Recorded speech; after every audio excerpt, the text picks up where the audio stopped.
Well, good evening, ladies and gentlemen. This is Rick Phillips for CampusNation.com, the sports animal, your home for high school and college sports. And we are live.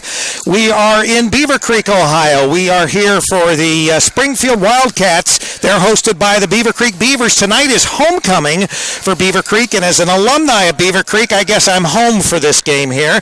And I'm here with Clayton Weaver. This is the first time, Clayton, that you and I have done a game together. And I don't know whether that's going to be good or bad. Let's hope it's good for the Beavers, right? Let's look forward to it tonight. I know you and AJ did last week's Wayne game, and it wasn't very pleasant. So we hope to have an about face this week and put a W on the board. I don't know, honestly speaking, with the few games that we have left, that Beavercreek is probably out of the running for any kind of playoff contention. Now, our other team that we follow, Wilmington, the Hurricane, they need a win tonight against Miami Trace. We've got our other crew over there. We've got the crew with Roger Thompson on our camera, and Jeff Craycraft is sitting in for me since I'm not there tonight. But we've got Joe Davis leading the pack, and they'll be getting underway in about a half an hour with their pregame. The Hurricanes still can make the playoffs. They need to win at least 2 of their next 3 games. So tonight we want them to start off with a win against Miami Trace. The big game, of course, the big game of the year is against Clinton Massey, always an annual and perennial powerhouse. And Massey is the same way this year. And then they'll finish with Chillicothe. So let's get back to the game at hand tonight. We have 2 GWalk teams, the Springfield Wildcats. They are 5-2 overall. They are 3-1 in the GWalk. And then, of course, we've got the Beavercreek Beavers, and they are 4-3 overall. And they have 2 wins and 3 or 3-3 in the GWalk. Let's see. I didn't include the Xenia game, so it looks like they're 3-3 or 2-3 in the GWalk. They won we did the game, Joe Davis and I did, when they were at Fairborn against the Skyhawks. Pretty impressive game, that game. We were also here for the original Xenia game that opened the season. Of course, they won that game. And then we did the Springboro game, which was another Thursday night television broadcast on cable. And that broadcast was a heartbreaker. They lost that 31-28. That was sort of messed up there at the end of the game. And then, of course, last week's game, Clayton, with you and AJ over at Wayne, the Warriors Field. And we've got a pretty pleasant night tonight. I don't know how this compares to your rooftop endeavor last week at Wayne, but everything looks to be, the wind is not really that bad here. It was actually a lot windier when I set up in Wilmington earlier tonight. So I think that it was probably a little nippier and chillier there. But I've dressed for the occasion, and I think you have too. So we'll be ready as long as there's no hurricane, right? No hurricane. Right. Well, you want to fill us in on these 2 teams and give us a little information, and I'm going to run the camera here, and I'll try to capture some pictures here.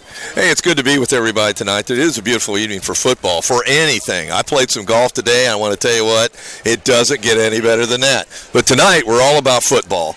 And for Beavercreek, it's a week to get it back together. Yes, AJ and I did the game last week, and by halftime, it was not a game. Wayne is definitely the best team in this area. If there is a better team, I haven't heard of them, and I haven't seen them. They may be the best team in the state. They have such athleticism at every position, speed, quickness. They have 3 quarterbacks that can all play for anybody in this area at any time. So, Beavercreek ran into a buzzsaw. They had 5 turnovers, 3 of which I believe were just created by the speed of Wayne. They were trying to do some option plays, pitch the ball. Wayne was already there. And, when you commit 5 turnovers against the best team in the area, things aren't going to work out for you very well. Well, and you make a good point, because when you run an option, if that other team has a lot of speed, sometimes they're in the backfield and ready to take that handoff before you are almost.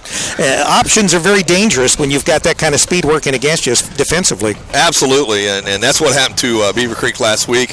I don't know if anybody can be ready for that kind of athleticism, to tell you the truth, but they didn't give up. They did score late, and so that was a win for them. There was a running clock the whole second half, and to tell you the truth, it wasn't the worst thing in the world. The mercy clock. Mercy clock, yes. Tonight, I don't expect that. we're going to have a good, tough game. I imagine Beavercreek has regrouped. They're a tough bunch of kids. They're very physical, and I think against Springfield, they're going to really lay it all out.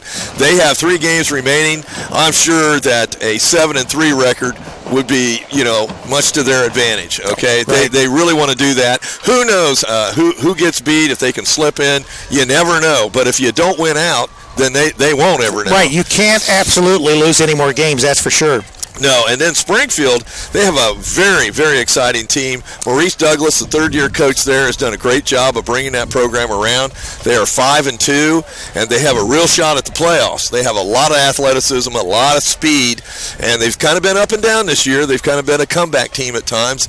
Their game last week, 35-29 win over Northmont, a very good team who has played some very athletic teams, shows you what they can do when they turn it on. Right, the Thunderbolts do have a good team. So beating the Thunderbolts obviously gives you a clue as to how good the Springfield Wildcats are. Oh, absolutely. And so what we're going to see here tonight is Beavercreek on their home field trying to put it back together. I'm sure that they've had a very interesting week of practice, and mainly to rebuild their confidence. I mean, that type of game against Wayne, against any team in this area, you can lose your confidence. On the other hand, Springfield, I'm sorry, I'm going back to the old days. Yeah, that's north. Right. That's Springfield North, Springfield South. That's like Fairmont West and Fairmont East. I'm at least 29. We are showing our age there. But Springfield has a lot to play for, and they're going to display their passing game. They also have a really good running game. They've averaged 328 yards and 26 points per game in their first 5 games. So that's this impressive. team can score.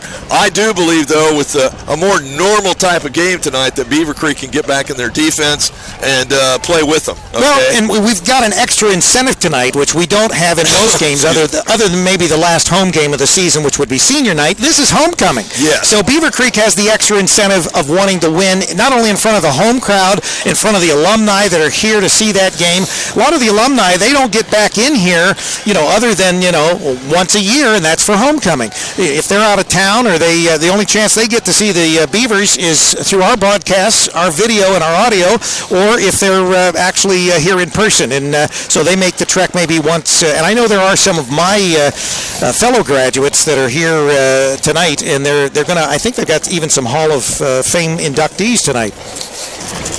Well, Beavercreek has been a program that's been on the rise. This year, they may be down a little bit from last year, but overall, they have a really good quarterback, Cody Hawker, and he's a tough kid. He took a lot of shots last week. He was a lot of their offense last week. Julian Lankhart, defensive back, senior, a real stalwart on the team. He does a lot of things for this team. He had a rough night, but I'm sure there's a thing called pride, and if I know that this Beavercreek team has it. I've seen it with their coaching staff. Also, I do have an interesting article, and we'll talk about it later, but Beavercreek may be the only team in Ohio school history to have 2 ladies on the field at the same time playing in the same game. That's right. So that is worthwhile talking about. Their kicker is a lady, and she has kicked 21 consecutive extra points. So she's up there with any guy that kicks in this league, and she also plays on the girls' soccer team. Well, when I was at Wilmington earlier tonight, we were setting up for the Wilmington-Miami Trace game. They were asking me, hey, doesn't Beavercreek have a couple girls that play on the team? I said they sure do. So obviously it's gotten around. They've heard about it in Wilmington. Yeah, it's a good thing. I really love it, and it keeps the guys on their toes because, hey, you got somebody looking behind you, so that it's another added incentive for this Beavercreek team, But as far as Springfield, they have always had the speed and the athleticism over at that school, but it's sometimes a matter of coaching to get it all together. Obviously, Maurice Douglas in his 3rd year has brought this team together. So with the win tonight, that would really be a big one for them, although I think Springfield's kind of on the bubble also. They're going to have to win out or at least almost win out to get in the playoffs. Playoff situation is coming together a little bit right now, but I think after this week we'll have a clearer picture of who's really got a chance at it. Right, yeah, I think that's true. So anyways, yeah, it's a great night here. We're looking forward to it. I'm looking forward to working with Rick.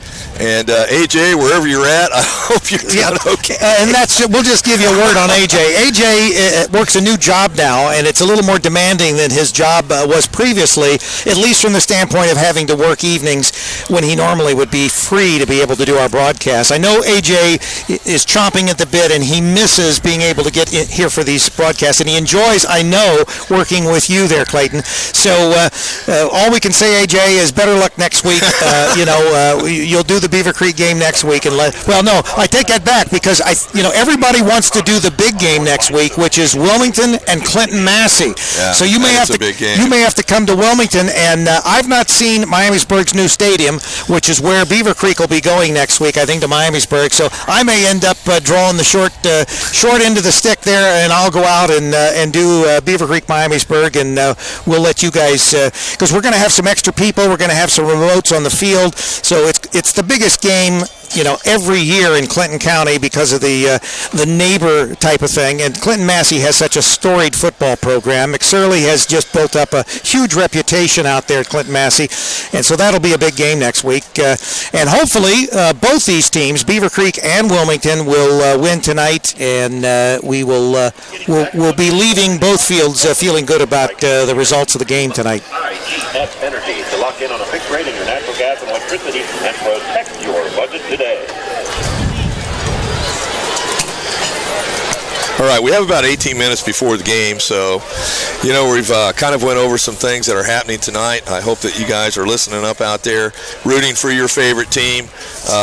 Like I said, Beavercreek has just as much to play for, in my opinion. From my coaching experience, when you get whooped, and you regroup for the next week. Right, you put it out of your mind, you move on. That was a game that you just got to put out of your mind. It was a pleasure to watch Wayne, and if you haven't had a chance to see him and you love high school football, I would suggest you go out and watch those guys. Right. They've got some guys you're going to see on Saturday afternoons in big-time football coming up soon, I can tell you that. Well, and if you go to the campusnation.com website, obviously you can see that game. It is on our website, and it may not be too pretty if you're a Beavercreek fan, because obviously you don't want to relive that probably. But if you like, good football, and probably the only team right now, although there is a two-time defending state champion that has one loss this year. I think they're ranked 4th in the state. Was that St. Ed? But there's a team of Cardinals down in Coleraine. They're 7-0 right now, and they're saying, hey, we're ranked number 1, so we don't care about those Wayne Warriors. They can win out, and we're still going to have a better record than they do if we win out. Wayne did drop a tie, and that was a team, I think, from Pennsylvania that came to play them. So, typically these teams that are in sort of that upper echelon, like the Coleraines or like the Waynes, they will invite teams, or they will go and play teams in other states. Maybe the best of the best, one state versus another, to sort of get an idea of. Actually, we found out that in that game, Wayne fell to 21-0. And then they came roaring back, tied it up at 21 all. They had weather problems, which created electrical problems. They couldn't get them solved, and so it's not like you're going to schedule it the next day, right? No, so that was it. So, in all probability, hey, Wayne was coming back. They had found themselves. But I would stack them against anyone. But like you said, Coleraine, another big program in this state. Just, kind of like the Mollers and St. Ignatius and Lakewood St. Edward and just some of the Pickerington teams. There are some giants out there.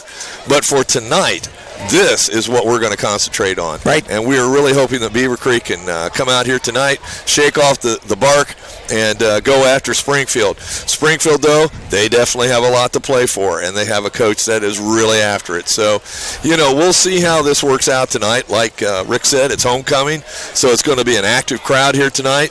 And, the bands are ready, we're ready, the weather's ready, so, nothing going to stop us. Yeah, and I think that one of the things that probably gets sometimes put aside when you're talking football or you're talking the sports, Beavercreek has one of the finest marching bands in the state of Ohio, and we have some clips. There's a band father, I guess. He takes all the video of the band, so we've got a link to the YouTube site that he produces with the Beavercreek Band and their drill team, and it's on our website. There's also a homecoming parade, which is on our website, so you can go and view that clip. But all that is on the campusnation.com website, so check that out along with the fact that we've got obviously all kinds of sports. We've been doing this for the last 4 years. We've got video clips from last year's, they were the last 4 teams standing when Wilmington went to the finals in Division I basketball. So you can see an awful lot of good sports there. Go to the campusnation.com website and check us out there. All right, I have the name of the 2 girls. Freshman Marcella Cash has flawlessly handled the place kicking, successfully converting all 21 extra point attempts. Nothing extraordinary on that. She's also a budding player.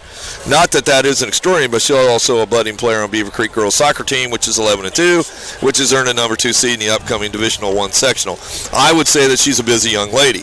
Cash isn't the only female on the Beavers roster. There's also senior Hannah Eberly. So, and in Game 6 against visiting Springboro, both were on the field at the same time. So, history has been made here tonight. And, ladies, keep up the good work. One of the things about our normally the kickoffs, and that was one of the things that I found to be interesting, was the fact that, and teams should know this if they've seen any film, but Marcella has been very good at onside kicks. I mean, she usually squib kicks anyway when she kicks off. She's not really putting the leg into it most of the time. And Beavercreek has recovered several onside kicks as a result of her kicking. So that's another plus when you can actually gain the ball back after scoring or being able to get an onside kick recovered and go back down the field. Well, it was kind of unusual last week, with Wayne. Wayne actually was the one that was pooch kicking. They did it all night long. Kicking squibbers, kicking pooch kicks, and I really couldn't figure it out with the athleticism on that team why they were doing that. And the guy that was always back there, of course, was Julian Linkhart. Right, we were wanting him to run something back. Yeah, it just didn't happen. I mean, they covered the kicks very, very well.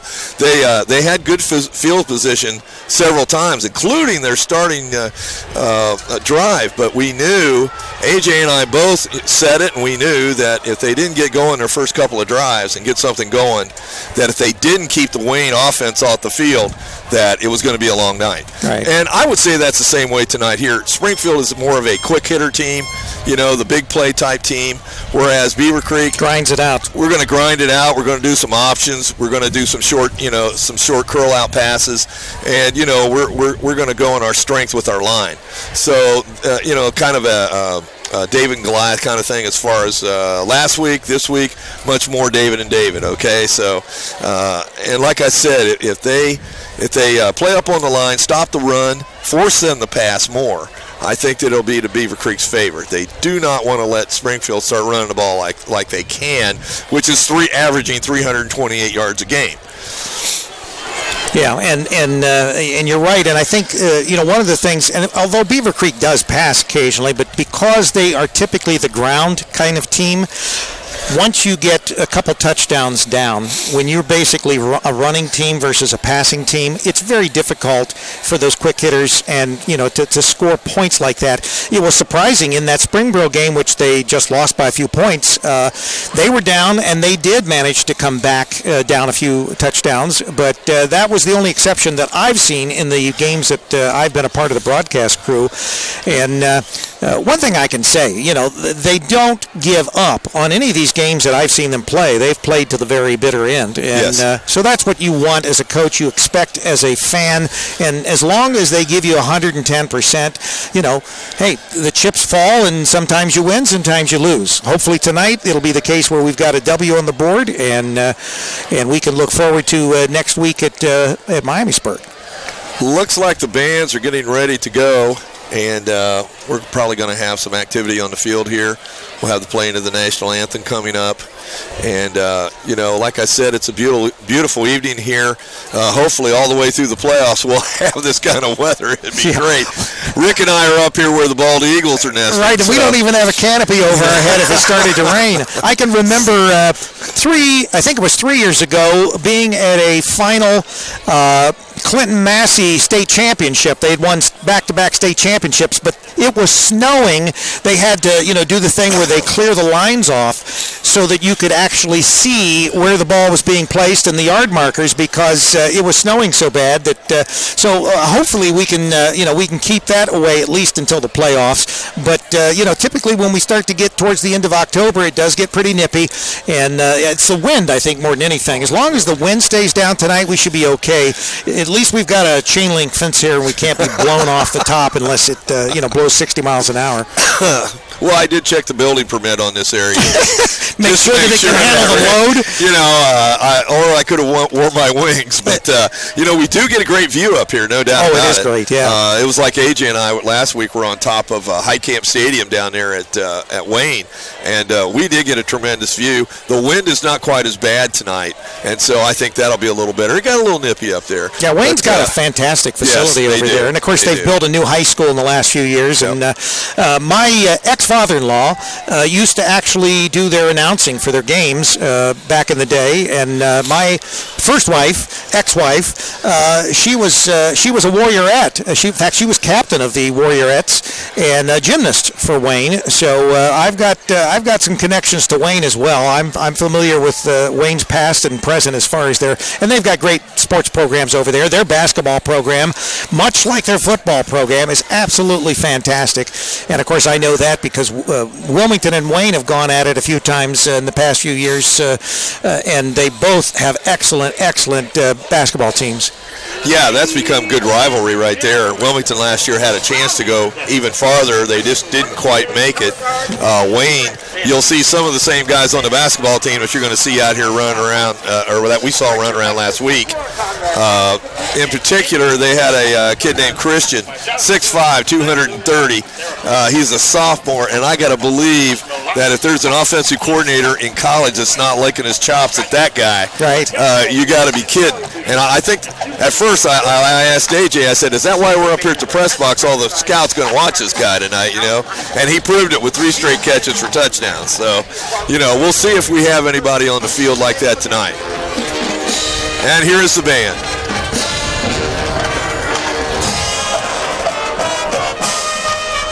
And I believe they are 283, 288 strong in this band for Beavercreek. And this is Beavercreek's fight song here. Onward Beavers. And I won't sing it, so I'm not going to...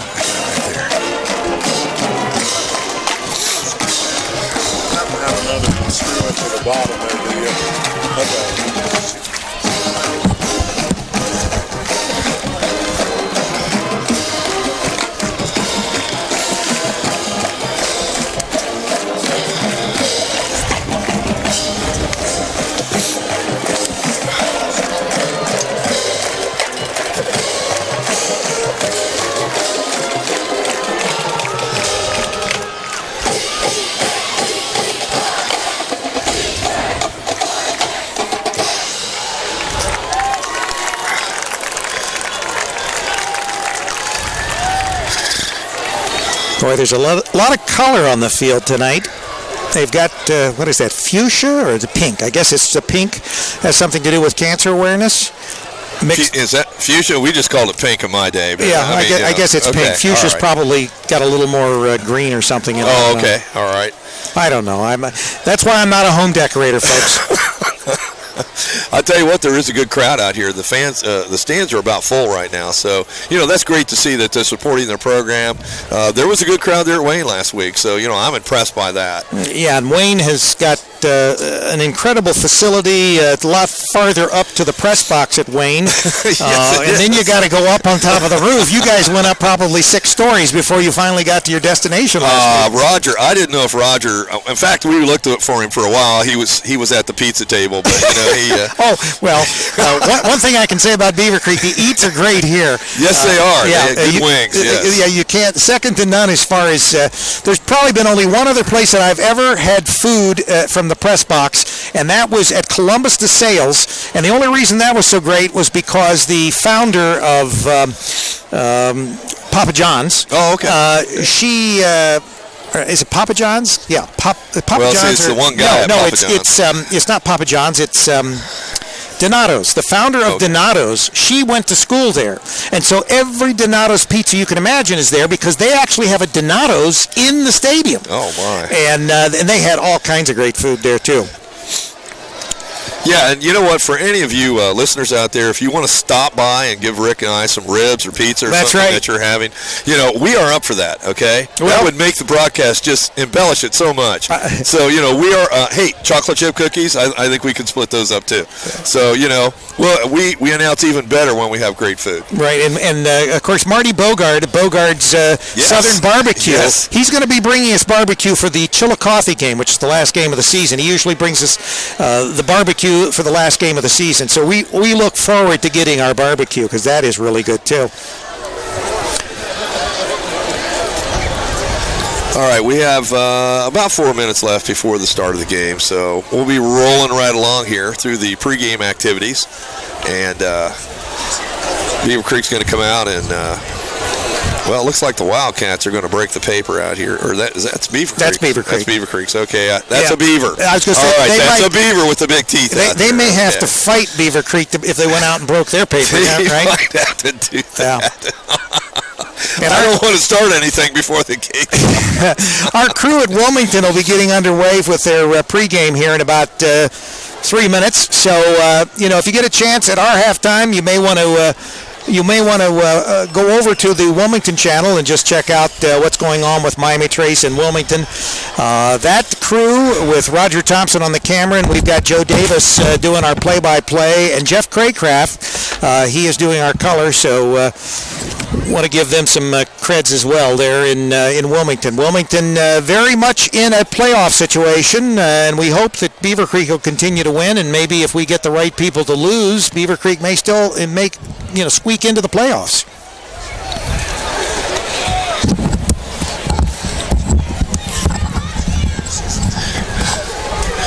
Tell you what, Rick, I'm bundling up here. It's starting to cool down a little bit. Well, at least I've got a hoodie I can put up because the worst things, obviously, to get cold are your hands, and I've got gloves if I need them, are my ears, and I've got the hoodie. I can't do anything about my toes. So if my toes get cold, I don't have any thermal socks on or whatever, so I'll just have to have cold toes. Yeah, the audio heaters are on the way, I'm sure. So get those there.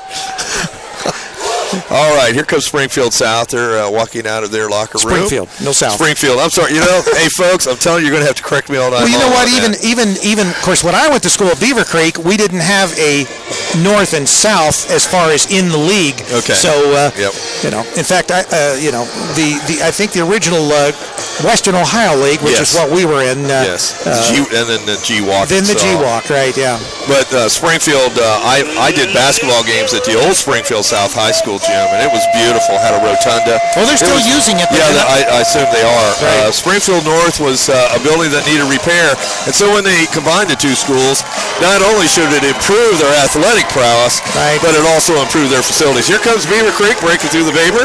They're ready, carrying an American flag. Always good to see. In their bronze helmets. Copper helmets, should I say. Copper. Yeah, that's, you almost, it's like the Oregon Ducks, and they're Yep. It is unique. I haven't seen anything like it anywhere this year. Ladies and gentlemen, please stand and join the Beavercreek High School marching band. We're the Beavercreek High School alma mater. Now the Beavercreek alma mater.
students and players, tonight we will be honoring the recent passing of student Trevin King.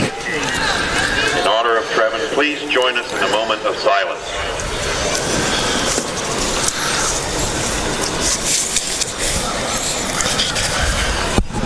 Thank you. Now please direct your attention to the student section as they release blue balloons in honor of Trevin.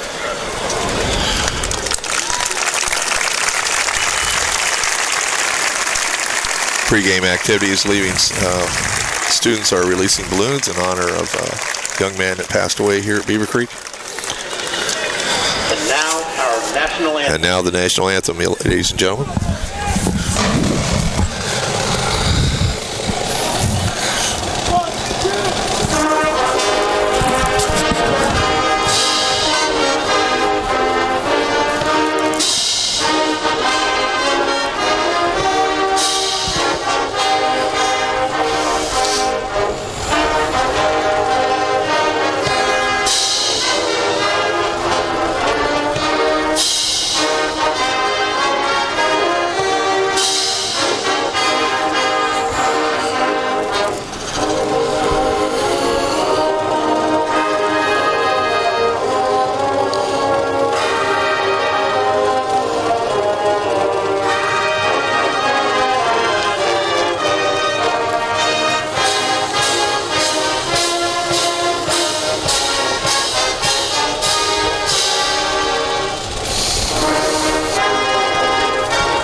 Fine job by the Beavercreek Band.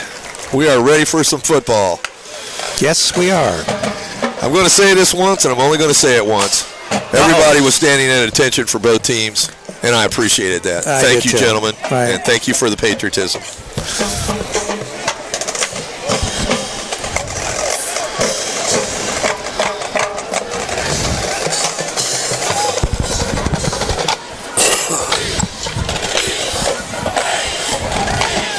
Got the Zebras at midfield. I guess they're getting ready to determine the coin toss here. As soon as they get the captains out there with them. I didn't see anything earlier about them determining that, so I don't.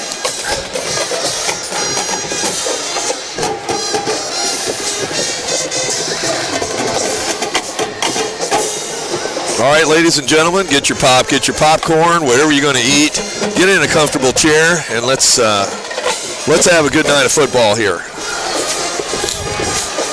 Well, it looks like they must have already determined that. It looks like the Wildcats are going to be kicking off to the Beavers. The Beavers are going to be defending the goal to the left on your radio dial. Obviously, you'll be able to see this when we have our video posted tomorrow. But Beavercreek will be traveling left to right, and Springfield will be kicking off to them. This would be, let me see, the north goal here, and that's the south goal. So Beavercreek's coming from the south, and they're traveling north.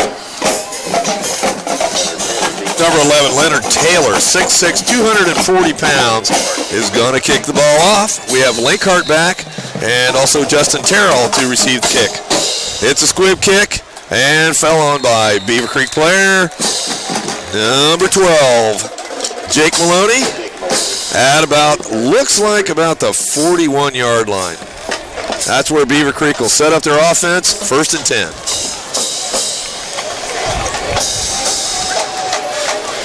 I think this first drive is going to be important for Beavercreek. They need to really establish their ground game. They need to establish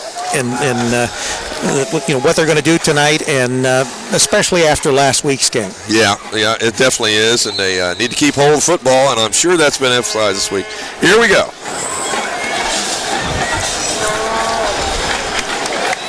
And number 20, Rodney Alston, goes for about 2 yards, right up the middle.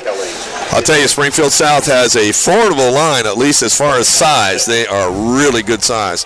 The man that kicked it off, 6'6", 240 pounds, number 11, Leonard Taylor, is anchoring this defense. So we got a 2nd and 6 on the 44. Hawker's under center. And Got some confusion. Noah Corrigan thought he was supposed to go somewhere, and he wasn't. All right, no flag. Here we go. And again, it's Rodney Alston. Basically no gain. So we're going to have third and about 6. A long 5, short 6. So Beavercreek's keeping the ball on the ground right now. 3 plays right up the center.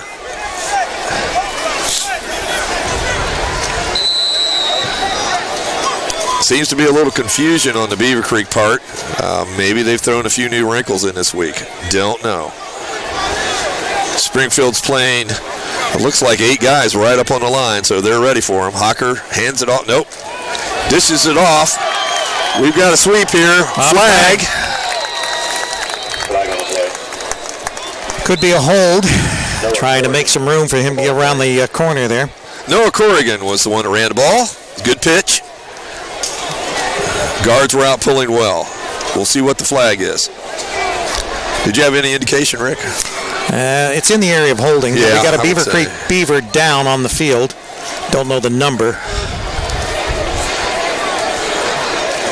Yeah, we'll have a pause in the action right now until we can find. Okay, we have a hold on Beavercreek. So that's going to take the ball back here. And we'll get a look and see who is hurt. Number 11, Hocker, the quarterback. So I guess we're going to see, let's see, I would guess Jake Maloney. Right, Jake usually comes in. Yes. But he doesn't, Hocker doesn't, he looks like he might be favoring his leg just a little bit. It looks like something maybe he can shake off. Well, you and I would, but he can, okay. No, I'd be out for a few minutes. They'd be taking me out. Yeah, he's limping around, so it could be an ankle, a knee, whatever. But Maloney has some experience, so they don't lose everything by putting him in there. So we're going to have 3rd and 15 with Maloney under center. Alston's the one setback. And we have a fake pitch. Throw out there to Corrigan. Looks like he got about 5 or 6 yards, but not nearly enough. So Beavercreek's going to have to punt the ball away. So not what we were looking for. We were hoping maybe to put some points on the board this first drive, but it looks like Beavercreek's going to have to punt the ball. Well, Beavercreek is definitely a team that cannot have 15-yard penalties on second down. Right. They need let's see what they're going to do. Okay, they're going to drop back. Number 3, Jack Kowalski, is going to, looks like, drop back and punt the ball. Can't tell the numbers on the Springfield player. Kick works out for Beavercreek on about the 28-yard line. Not too bad. Nope. That'll be 1st and 10 for Springfield. So let's see if the Beavers can be opportunistic, cause a couple of turnovers. As we saw last week with 5 of them, it really determined a whole lot of what was going on in that game. So, tonight, let's see if Beavercreek can be the ones that cause it. Okay, and we have a very interesting offense with Springfield. Sort of a shift. Yep.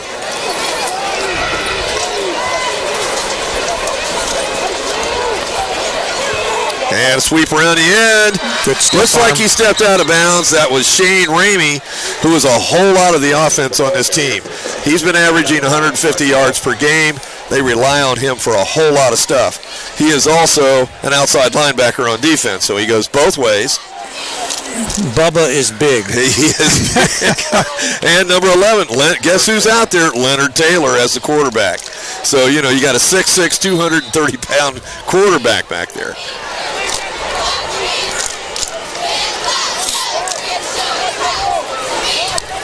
All right, Taylor's under center.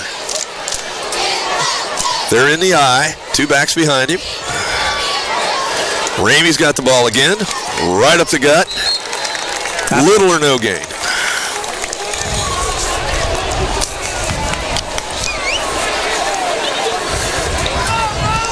Weimar Payne, the ball carrier. by Ryan Quillen. Maybe it's windier on the field than up here, Rick. I don't know. Why not?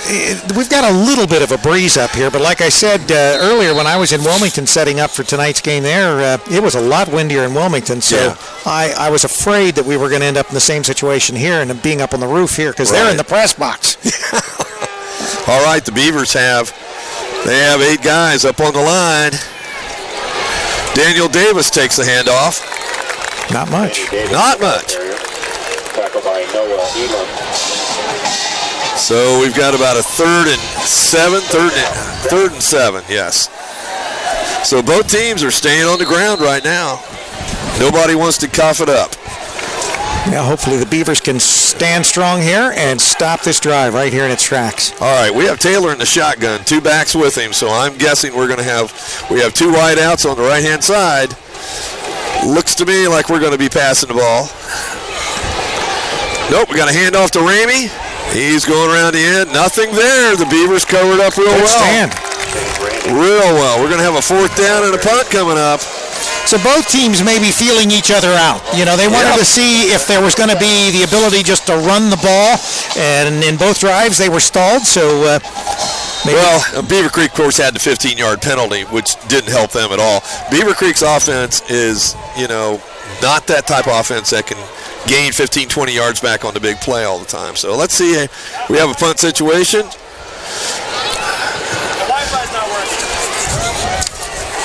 Linkard is back, but the ball goes out on looks like about the 25, 26-yard line. Nope, they get about, let's see, 24. All right, so that's where the Beavers will set up camp.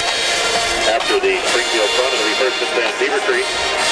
And let's see if, Davis 3-yard line.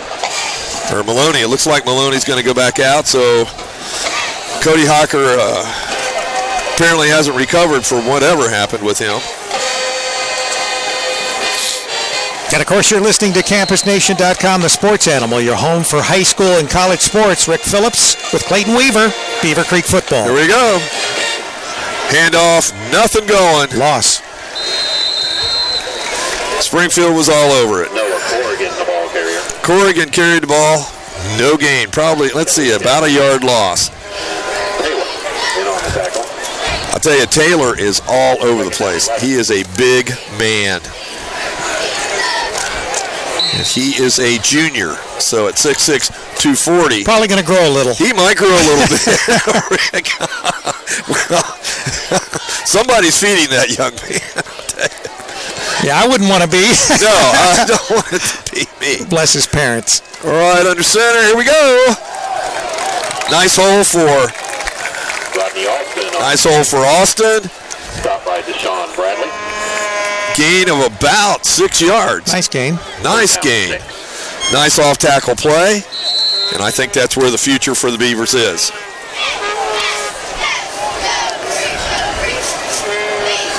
Crowd is kind of quiet right now. They need something to get excited about.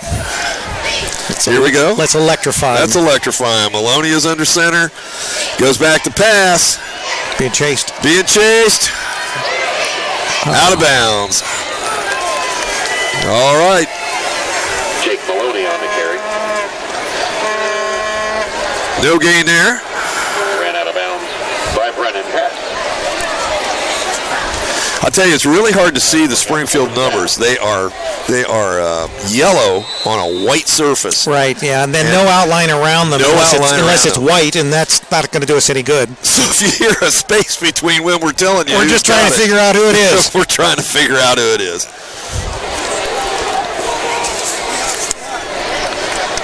Daniel Davis is back to receive the punt. Kowalski gets it off. Oh, we have a flag already. Probably a delay. That could be. Flag on the play. I want to tell you, wherever you're at, if you're checking out this sunset, we've got one of the best views of it. It is unbelievable out here. I guess I could take a minute to pan over there. That is outstanding. Hey, who says there's not beauty in a football game, huh? Yeah. You know? Here we go. All right, the Beavers are 4th and 10. Kowalski's back to kick, and Davis for Springfield, number 7, is there to receive the football on about the 50. Good snap. Oh, it is blocked. It is blocked. Kowalski picks up the ball, and he is tackled at the 8-yard line. So Springfield has come up with the first turnover of the game, and it might be an expensive one on the 8-yard line of the Beavers. Beavercreek punt blocked. First and goal. Springfield at the Beavercreek 8. I believe that it was Ross Sherrick, number 28, that blocked it. That's the number that I saw. All right, Taylor's under center. Ramey's the second back in the eye. 2 wideouts. Here goes Ramey, and he's going to score. He went over the right side, off tackle, and the first score of the game goes to Springfield off the turnover. 6-0. So once again, Beavercreek turning it over on that block punt, and Springfield taking advantage of it. Yep, and it doesn't matter what level of football you're playing. Right. Turnovers are going to hurt you. Yep. All right, especially with a team like Springfield, 5-2 and fighting for a playoff spot. I'm telling you, they're going to take advantage of every opportunity, and their coach knows, how to do that. Maurice Douglas, good coach. So let's see if the Beavers can stop the extra point, get a little life going.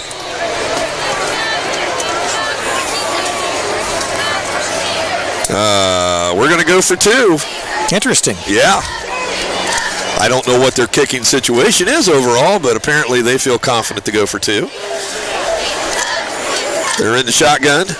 Looks like the Wildcat up. Yep, penalty. Davis was in the Wildcat. So the next question is, unless Beavercreek was encroaching, it was motion on the part of Springfield. So will they go for 2 now?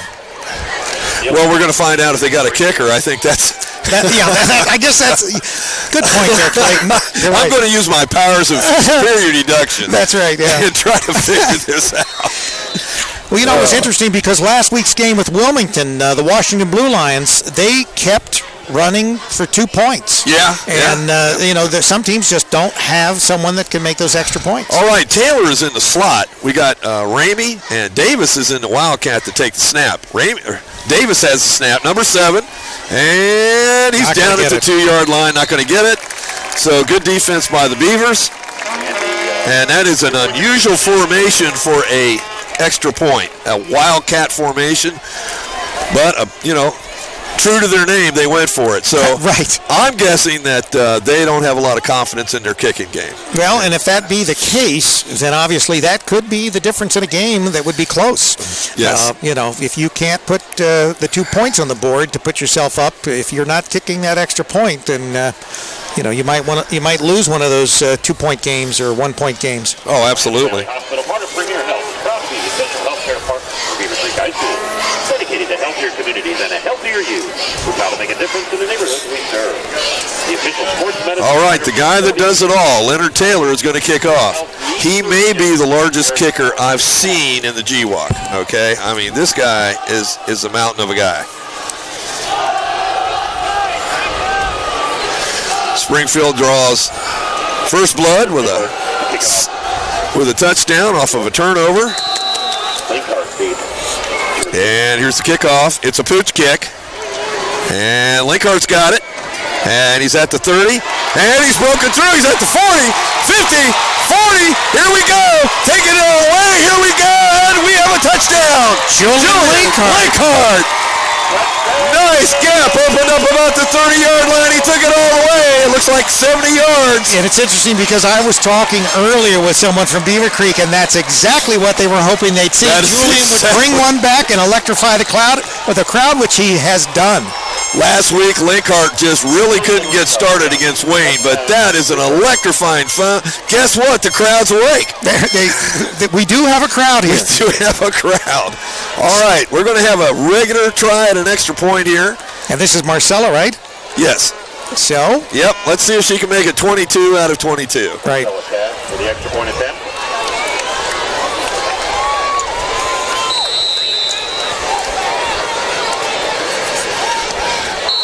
And it's good. As far as our stats, she's 22 for 22. Good job, young lady. It is 7-6 Beavercreek, just like that. So Hey, they've got the turnover, and what happens? Lightning in a bottle as Linkhart takes it 70, at least 70 yards against Springfield. So, we got a 7-6 game, and the fans are excited. Here we go. Momentum is now definitely on the Beavercreek side.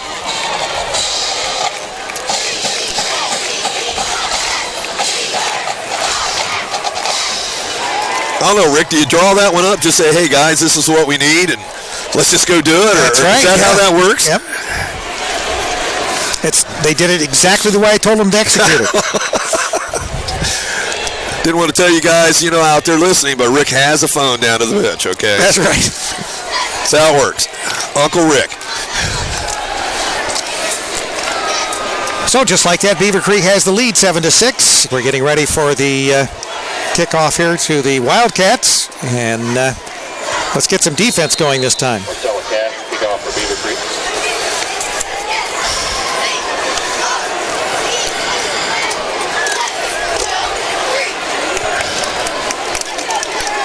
Marcella Cage going to kick it off again. Here we go. Up. And there you go. Here we go. A squib kick and recovered by Beavercreek. Beavercreek's got the ball. We have the ball. What did we say? What did we say? Right. Did we call it? Right. It was an excellent kick. It traveled the prescribed number of yards. Of all the games that I've seen Beavercreek play, Marcella has done that, and Beavercreek has recovered at least once, sometimes twice, in those games. It took a high hop on the very end of it, and I don't think the Springfield player was expecting it. And all of a sudden, we're in business. Hawker's back in there, number 11. So we have a little bit of time here. But Beavercreek has the ball on the 49-yard line of Springfield after electrifying 70-yard run by Julian Linkhart. So the Beavers are looking good. All right, here we go. 1st and 10. Hawker under center. Back to pass. Out here to Noah Kerrigan. About 9 yards. Good play. Hawker looks like he's healthy again. So I think the Wildcats are kind of reeling from these last two events, the electrifying run back and now the onside kick, which was successful, and they're back on their heels. Yeah, that takes the heart out of you then to turn the ball over again after a run back. That's a killer. All right, here we go. Hawker under center again. Alston behind him. Alston has the ball. And about a 5-yard gain. Nice job. Good blocking ahead of him. 63, Caleb Foley did an excellent job. They're running to the right side a couple of times here, and also a pass play was to the right side.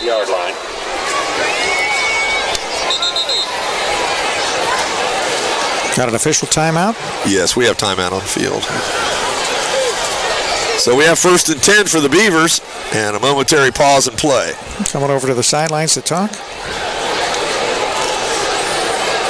Something about equipment or... So we had to substitute because there's an equipment problem with one of the players. Yeah, Alston has an equipment problem, so we have a substitution. 36, Nick McCoy.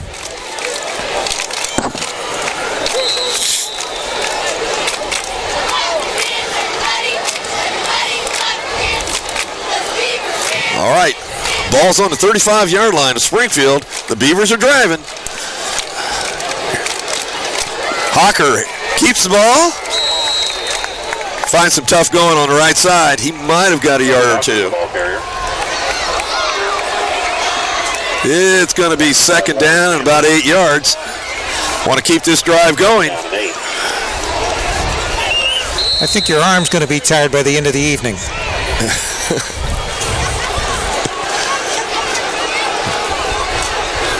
All right, Hawker's got the signal. Alston's behind him. And the dish over to Corrigan. Not much there. Kind of ran to his own guy. Noah Corrigan, the ball carrier. Tackled by Deshaun Bradley. Might have squeezed a yard out of that. We have 3rd and 7. Well, Rick, looks like the Beavers are, again, trying to pound it on the ground.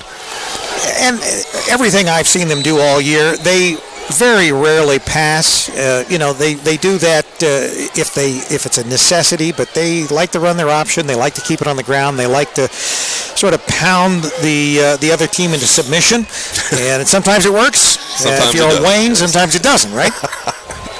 All right, here we go. Hocker and Austin back there.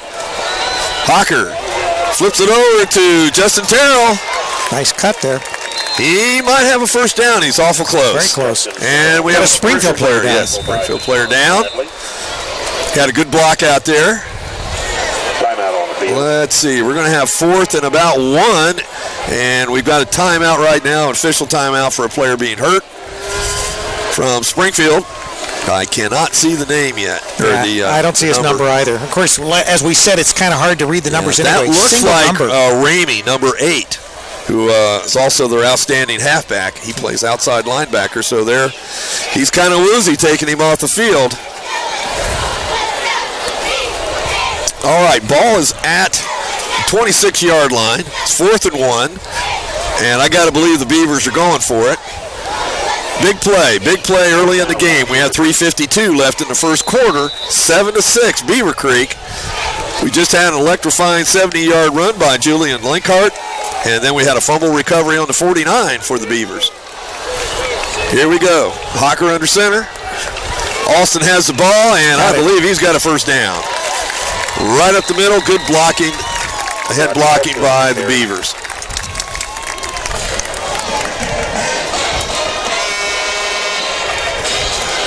Kelly Kinder on the tackle. First down, Beavercreek. Beavers seem to have some kind of rhythm going tonight, Rick. Right. If they can just continue to sustain this, punch it into the end zone, get them a little breathing room, and obviously if they can continue to be lucky and not allow Springfield those extra points. Absolutely. Absolutely. Right. Austin takes it ahead for about a yard. Tough going in there. Rodney Austin on the carry.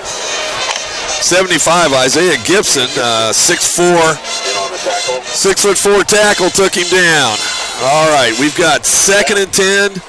Actually a loss, okay? We have a loss of 2 yards on that. Thought he might have got a yard. No, there it is, 2nd and 9. 2nd and 9, right. Okay, I was right the first time. 2nd and 9, the Beavers, let's get it going here. We're on about the 21-yard line. Need a score. Oh, high. Recovered by Springfield. We got a pitch. Springfield's got the ball, and it looks like Taylor's got the ball, and he's running hard. Is anybody going to? Nobody's going to catch him. It was on a pitch. Out to Corrigan.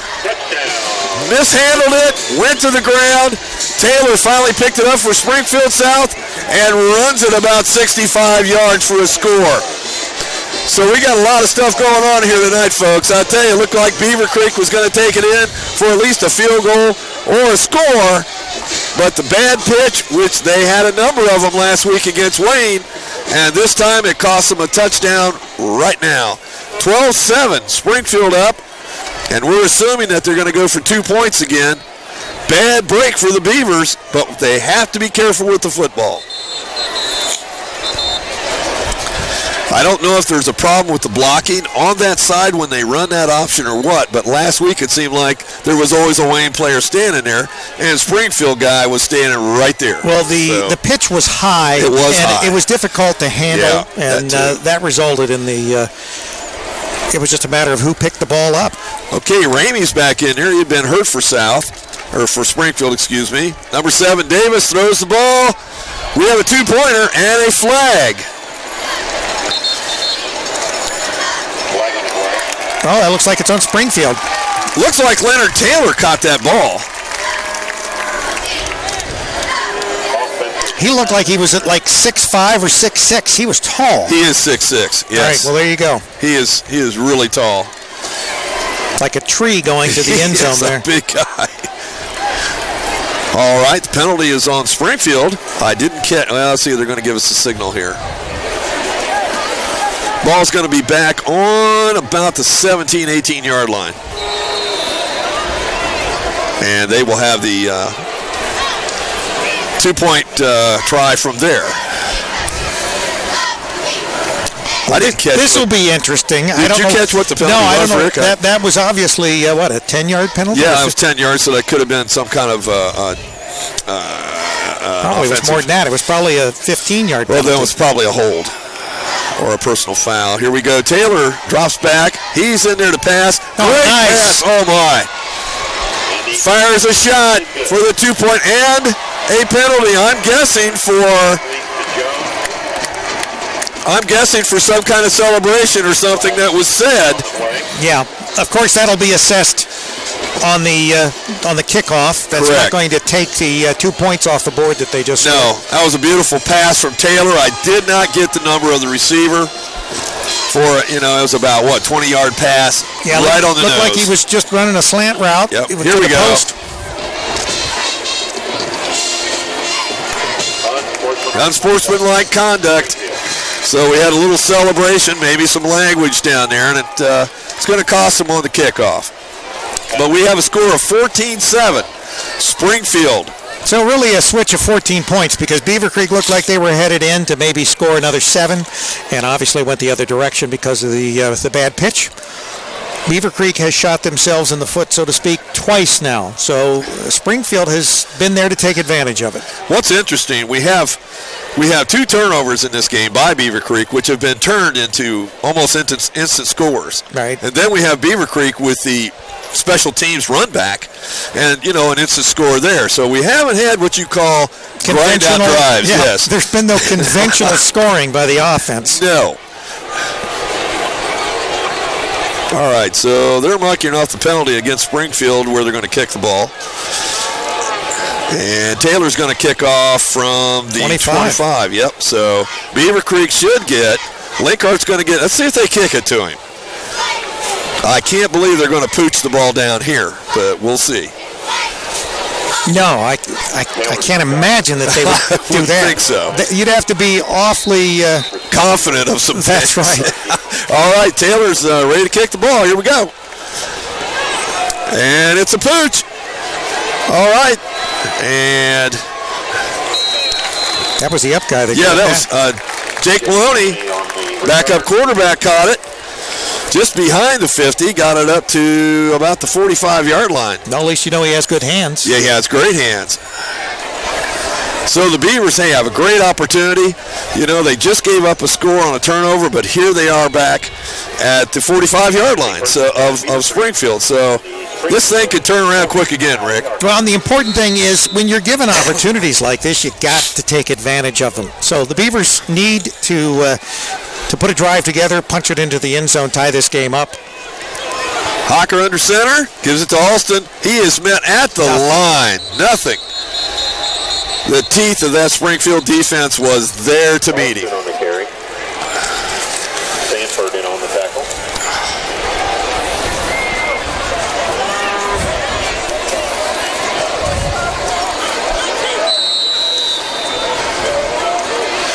I'll tell you, ladies and gentlemen, this guy for Springfield, Leonard Taylor, he is a mountain of a man. I mean, this guy, he does it all. He kicks, he plays on defense on the line, and he's a quarterback. So here we go with the pass to Corrigan.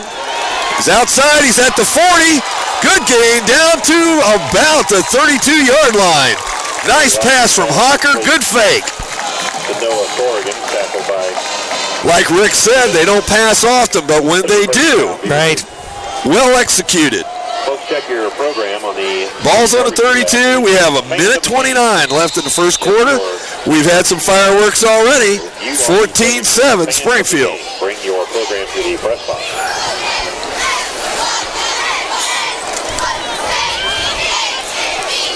Beavers are up on the ball. Hocker under center. Alston right behind him. Alston has the ball. Still churning. Nice gain of 3 or 4 yards. The ball carrier. Well, like anything else, when you pass and then run, it opens it up. When you run, it opens up the pass. So that was good that they're not just going to be one-dimensional and try to keep it on the ground. Yeah, no, they're, mixing it up is the way to go, and Beavercreek can do that. But, as obvious with the last pitch that went for a touchdown, they've got to be careful with the ball. All right, here's Hocker again under center. Rodney Alston. Nope.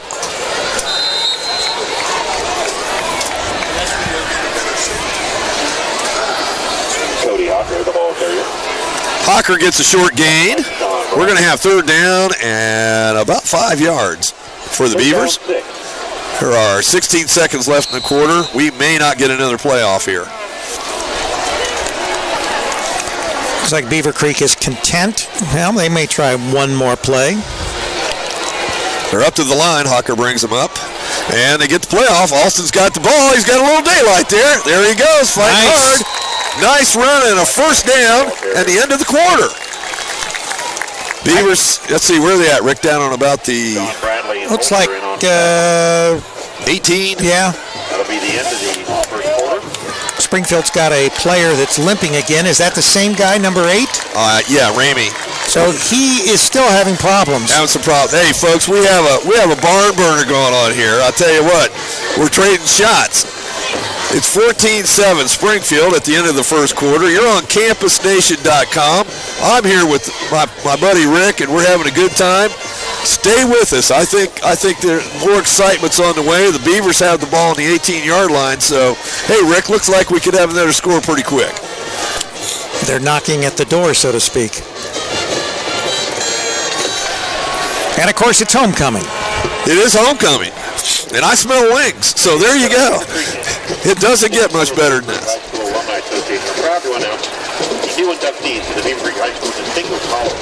The Distinguished Hall of Fame. They are Aaron Deming. That's the one I want to be in. Yeah, well, I don't have a chance.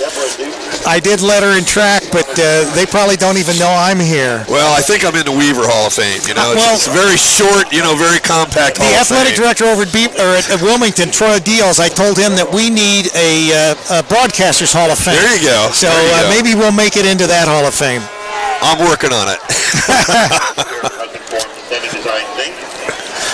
AJ, I think you would have liked this game tonight. So if you're listening in, yeah, shout out to AJ. Hey, buddy. All right, Springfield's got the ball. Or no, I'm sorry. Beavercreek on the 18-yard line with the drive. Hocker's got it, and he stood up right at the line for basically no gain. Cody Hocker, the ball carrier, tackled by Cameron Holscher. Maybe about a foot. So we're going to have a 2nd and 9 right in the center of the field on 17, 18-yard line.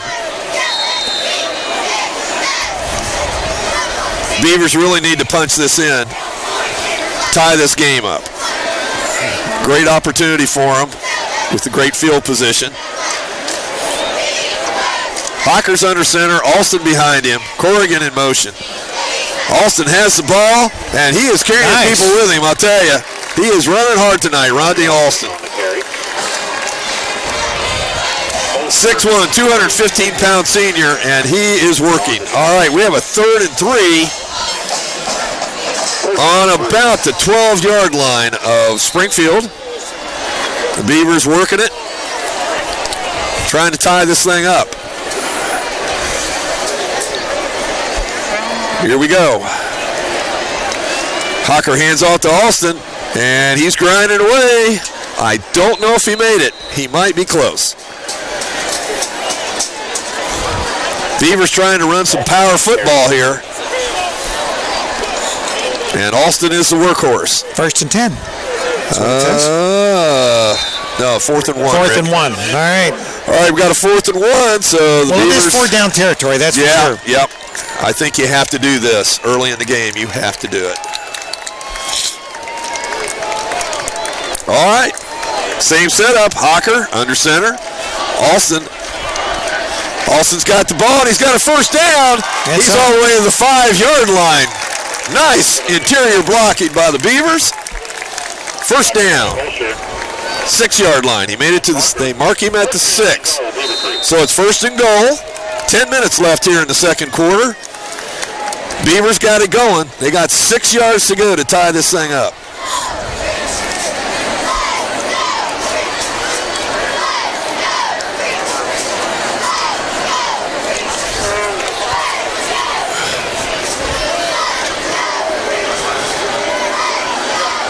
And Hucker's got it. Gives it to Alston again. And it looks like a rugby scrum. Yeah. That's right. It was a scrum. Thank you, Rick. Great minds think alike, Clayton. Even me. Thank you. Thank you very much, Rick. Second down goal. We got a yard out of that. It's going to be 2nd and 5. Actually, 2nd and goal. So we've had, 3 or 4 straight dives into the line, Rick? Right. Maybe an option play here or something.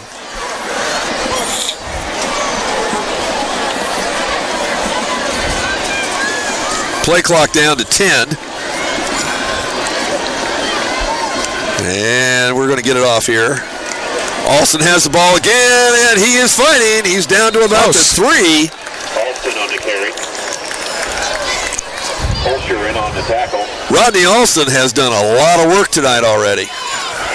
They're taking him out and putting in Nick McCoy, a 6'1", 160 senior wingback. We're going to have 3rd down and goal, 3rd and 3.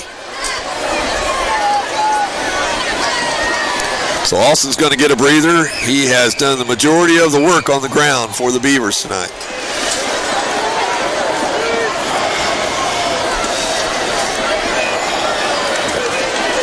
Hocker has it.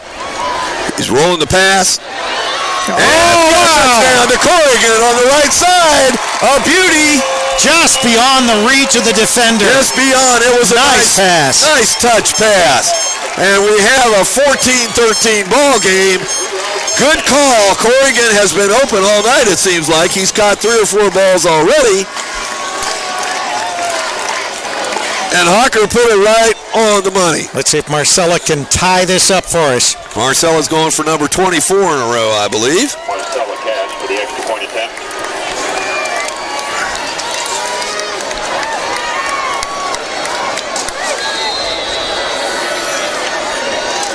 Snap a little high. Got it down and got it through. All right. 14 all, and we have a tie ball game again. Beavercreek 14, Springfield 14 with 8:10 left in the 2nd quarter. And we got a hot game going on here. It is. This is CampusNation.com.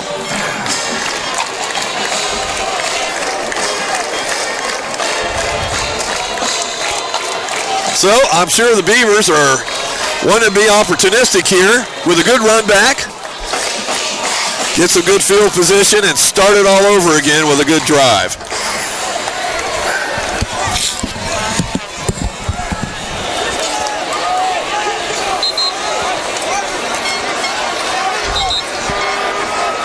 Number 7, Davis, will be back to receive the kickoff from Marcella. And more than likely, once again, we're going to see the little pooch kick here. I would assume so. She doesn't really, I've never really seen her kick it. Boom, one. And if you look at the way the ball is set up, straight up and down, that would indicate more, once again. And if you look at the Wildcats, they're all bunched up there. They know something is coming down the pike here. It's hard for me to believe they want to do onside, but they did. And ball's out of bounds. We have a flag. I think there was contact of some kind there before.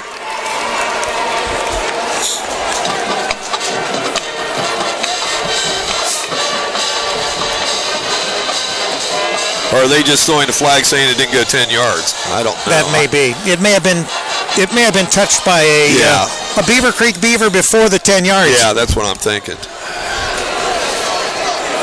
So I don't know if I necessarily agree with that right there, but hey, Beavercreek's, I'm not coaching, but with the way they were ganged up on the line, if she could have kicked it just a little farther, This is interesting, though, that you have 2 teams that do not kick the ball to the end zone. Beavercreek is flying.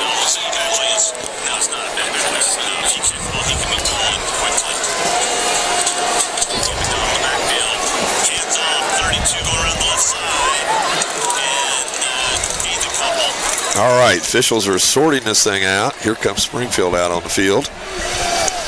And the guys on our other broadcast wanted me to listen to see how they sounded. They sound great, and I'll send that their way. Once again, we've got our Wilmington crew in Wilmington doing the Miami Trace Wilmington game, and they're about a half an hour behind us. All right, Springfield has the ball on the 46-yard line. That's where they're going to start it after the onside kick failed. Ramey's got the ball, and he's got a hole, and he's gone. Look out. One guy, Linkhart, could catch him, and he does at about the 6-yard line. Big hole opened up. First play of the drive. And that was about a 50-yard run by Ramey. So they may have carried him off the field earlier, but he looked healthy on that run, I'll tell you. No penalty flags. So Springfield's going to set up shop. On about the, let's see, they called him out at the 2.5. Right. So it's first and goal for Springfield. This game has changed on a dime all night long. It has. Taylor's under center. Ramey's right behind him. Davis has the ball, and he's in there. A 2-yard touchdown run for Davis. And just like that, Springfield is ahead 20-14 due to, in part, big part to the run by Ramey. A 50-yard run right off the bat. First play. So Springfield will be going for the 2-point conversion again, I would assume. See if the Beavers can stop this one. It might be the last team with the ball tonight, Rick. And that's what I was going to say. I think that that's just the way this game has gone. And, of course, they're going for 2. So they must have some problem when it comes to their extra points. Yeah, something. Taylor, there won't be any field goals, man. So that's what we're saying. Taylor's in the shotgun, and he's going to try and run it himself. And the Beavers shut him down at the 3-yard line. Looked like there might have been a missed handoff there. So, with 7:51 in the second quarter, we have the exciting ball game of the night. 20-14 Springfield. And like Rick and I were discussing, it may be determined by who has the ball last. Lots of big plays so far in the first half of this ball game. Congratulations to the high school alumni Hall of Fame inductees. So we'll see if Springfield decides to pooch the ball again, which I'm assuming they will. Neither team has attempted to kick the ball to the end zone. I'll be honest with you, I saw Wayne, one of the best teams in the state last week, and they pooched the ball every time they kicked it. I don't know whether that's a new offensive philosophy that more teams are adopting or what, but we're seeing an awful lot of it. Seeing a lot of it, yep. And when one of the number 1 teams in the state does it, right, you got to wonder. You got to wonder because they've got the athletes to back up whatever they want to do. So, all right, Taylor setting the ball down at the 40, getting ready to kick off. Linkhart's back deep.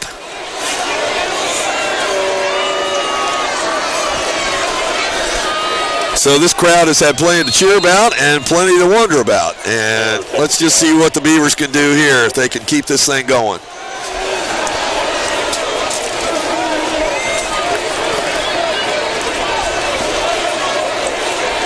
And a little bit more. It is still a pooch. It's on about the 27.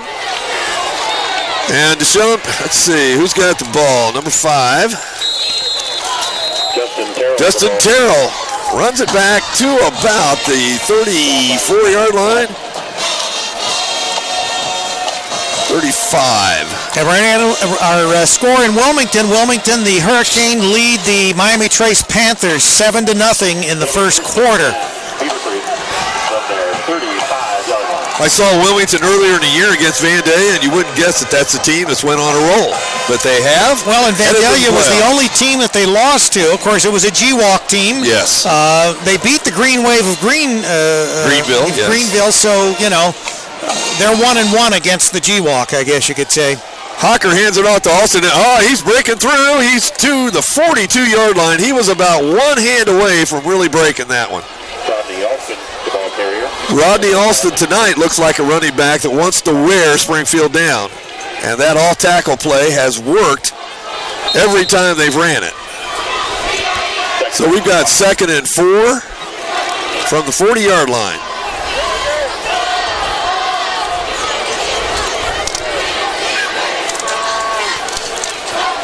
Beavers don't run the shotgun much. Most of the time under center. Here's Hocker to Alston. And he might have got a yard. Yeah, they do very little shotgun, no pistol. You know, there's nothing but under center. Pretty much, straight up. Yep, straight up. And part of that just has to do with the option. Sure. Well, you go with the personnel you have. That's right. This seems to work best for them. Hocker does a good job under center. I know I watched Troy 2 weeks ago, or against Miamisburg, and they must have had 15 mishandled snaps. So, wow. You know, or snaps it could have been. There's Alston again with the ball. He's fighting hard. He's up to about the 45. I don't know if he made it. Tried a little spin move there, but I don't think it got him. He is close. I think they're going to 4th and 1. This is a big question here. You going to go for it? I think the Beavers got it in mind to go for it. They might be afraid to give Springfield back the ball. Well, that's true. You're right. There's been some bad things happen, Rick, when they do. Well, they're in their territory, and they're going for it on 4th and 1. Yep, 4th and 1, folks. Here we go. Alston, he's off tackle, and he's got him a first down. Rodney Alston on the carry. Good hard run by Rodney Alston, and when he goes outside, I really believe he's going to break one if they keep running him off tackle. He's a strong individual, and I think he's wearing him down just a little bit already here in the second quarter. We have 5:35 left in the second quarter. 20-14, Springfield on top of Beavercreek. 1st and 10. Hocker back to pass. And it's over number 5, Justin Terrell. Defender was the only one that could have caught that, and it was out of bounds. That would have been a heck of a catch. But, you know, as the rule is, everybody, you know, hey, the quarterback should throw the ball where only his guy can catch it. Right. So, no damage done there. We have 2nd down and 10 from about the 47-yard line for the Beavers.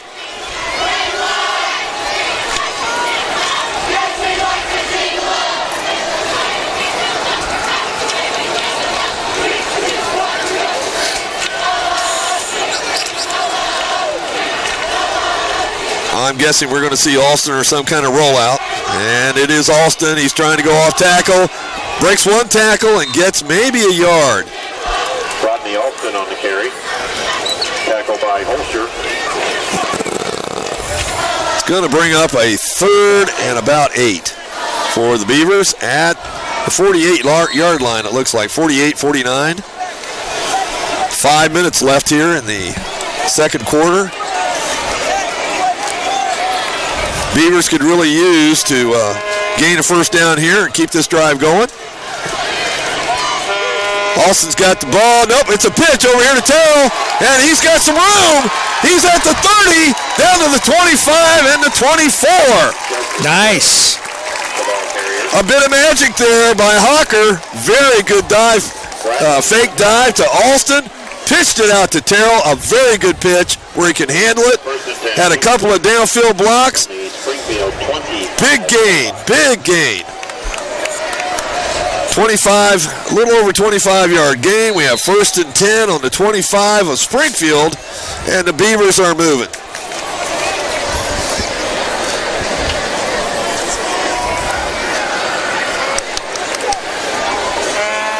All right, Beavercreek has 2 wideouts, a man in the slot. Alston's got the ball. Nope, we have a pitch to... No, Hocker kept it. Hocker kept it. He's got me faked out, Rick, I'll tell you right now. Good job of ball handling. Well, our cameraman caught every bit of the action. Did you get all that? Back me up, Rick. Back me up. All right, the Beavers have the ball on the 20-yard line, so they got a 2nd and 5. Hocker's got his signals. He's ready to go. He's got the pitch to tell, and it looks like he got about a couple of yards out of that. A much better looking pitch, though. A much better looking setup on the play. Third down, 3. Yeah, 3rd and 3 from the 18. All right, this was a large play, but the Beavers are going to go 4 downs in here. Oh, absolutely. Plus, with only 3:45 left on this clock, they want to make sure they hopefully can run the time off the clock. Oh, yeah, absolutely. Alston's got the ball. They're going to call it. Looks like a procedure thing, but timeout. We have a timeout that was called just before the play got off. Beavercreek calls a timeout. Okay. I don't think, have we had an official timeout? I don't think so. I know. I don't think so. Beavercreek just took their first one. Yep. Well, they have the ball on the 18-yard line. I don't think this is a bad time for a timeout with 3:43 left, down 20-14. They have a good drive going.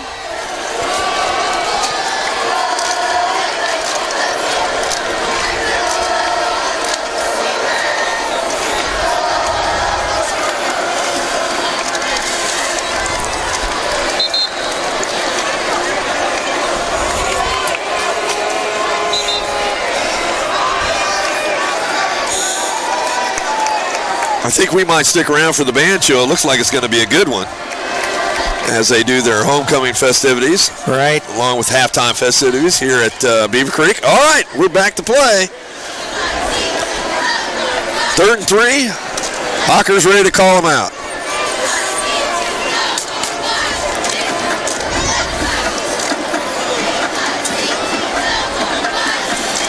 Have a little discussion on the sideline. Beavercreek coach was getting some things straight.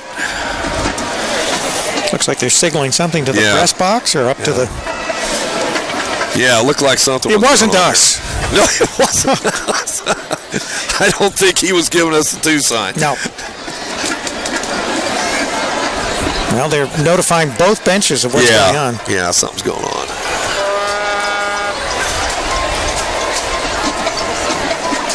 Unless they're just making sure of the number of timeouts or whatever. I saw that too. All right, let's take it in and tie this game up and maybe even go ahead. Alston has the ball. A good line surge. He's up to the 15. He may have the first down. Rodney Alston is just running pure hard tonight. They're moving the chains. Looks like we got a first down at just inside maybe the 15. We have a Beaver down, and it looks like it's Alston. I noticed him favoring a leg. Favoring the leg earlier. I think he may be cramping up a little bit. He's ran a lot tonight. He's probably got, what, Rick, 12, 13 carries at least. At least. So we're going to have a little break in the action right now while they check Rodney Alston out. Beavercreek got a big first down there. They're on the 15-yard line, 1st and 10, and driving. And not only that, but they're keeping Springfield off the field. Which is what we want to do, because every time they get on the field, they seem to somehow score. Yeah, we have seen a variety of ways to score tonight. Just about every way you can score, we've seen about that every way. So Wilmington is up 14-0 in the second quarter. The Hurricane over Miami Trace. All right, we have Alston being helped off the field by a couple of guys and limping. We're hoping that it's just, some kind of cramp or something. That's what it actually looks like right now, so we'll see what happens there.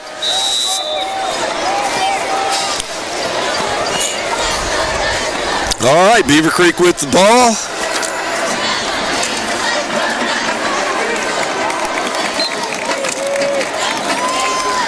Nice push. And 36.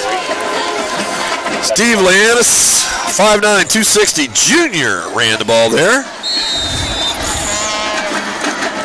Gained 4 yards. 2nd down and 6 for the Beavers on about the 11-yard line. 3 minutes left here in the first half. 2014, Springfield ahead.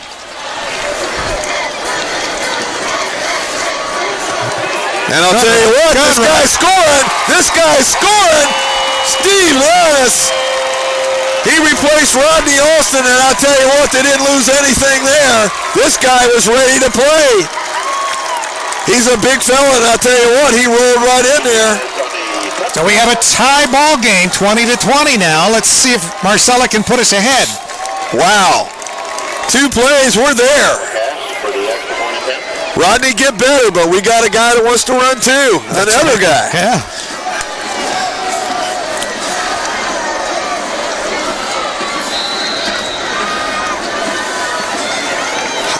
And a good snap and a good kick. And there we go. Beavercreek's got the lead.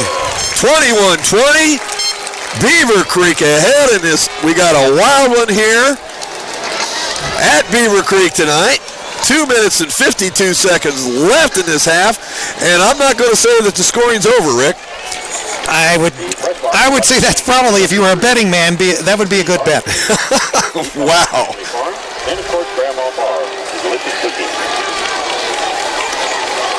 For Beavercreek, a very good extended drive down the field. More of what we thought we might see tonight. Right. Actually, that is the first real drive I think that we've seen. Everything else has been, 1, 2, 3, and a cloud of dust, either direction. Yep, absolutely. So that was a good sign that the Beavers, execution-wise, especially on the pitch, they looked very good. Hocker looked very good there, and Austin ran hard, and at the end, his replacement took it in. So, the Beavers are looking good. So we need to see a little bit of defense here with about 3 minutes left. Right, still plenty of time for Springfield the way they've been scoring. Plenty of time. Let's see where we kick the ball this time.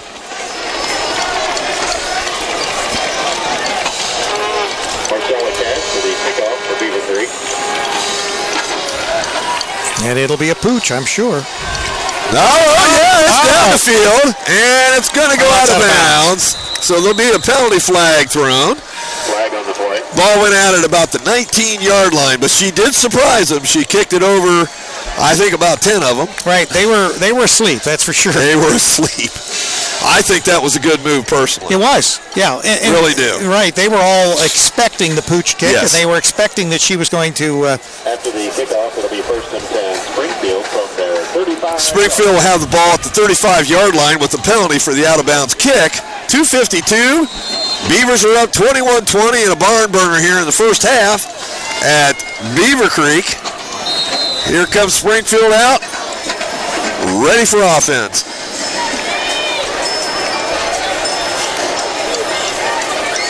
Taylor's under center with Ramey right behind him. And Ramey gets the handoff, and he's got about 6 yards. Nice run. Shane Ramey, the ball carrier. Tackled by Jack Nipper. Jack Nipper in there. I haven't heard his name too much tonight, but he's a really good linebacker for Beavercreek. And here we go. We have 2nd and 4 for Springfield. Ramey with the ball. Nothing this time. Tried to go off tackle on the same play, I believe, that he ran 50 yards on the last time they had the ball. Yeah, that looked like the same play. Same play.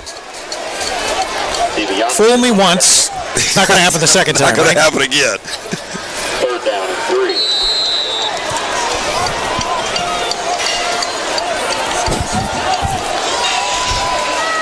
All right.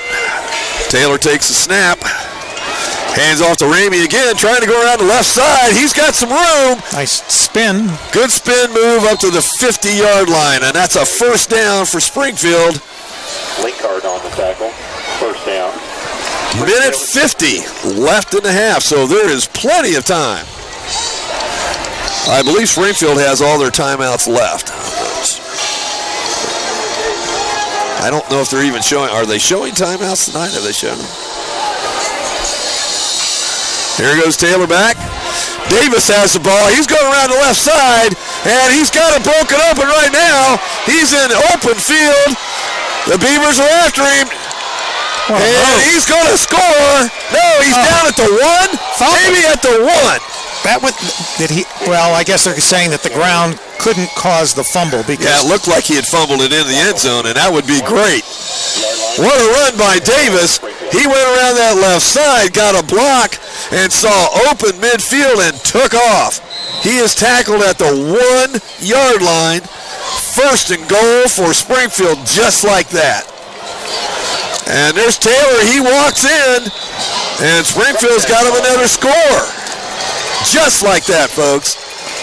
And, of course, they'll go for 2. They will go for 2. It's 26-21, and the Beavers will still have time to score. So this is a wild one. You don't want to go to sleep tonight, folks. You might miss something.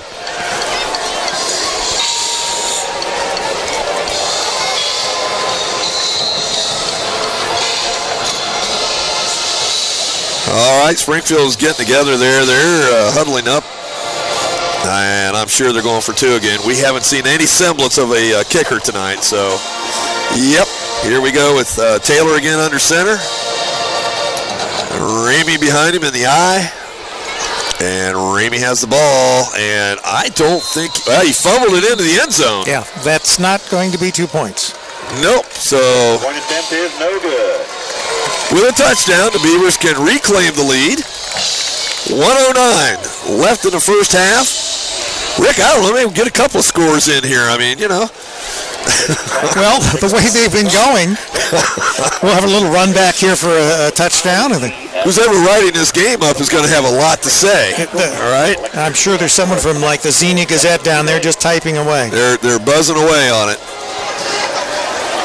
Wow, I mean, Springfield has relied on 2 long runs, one by Ramey and one by Davis.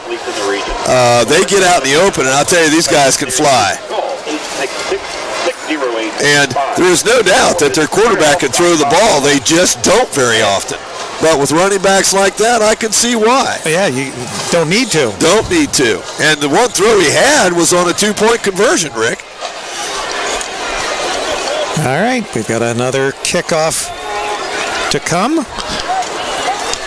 Well, Linkard and Terrell are on the left side, so I think they're ready for the short ball. Here we go. Taylor's going to kick off again.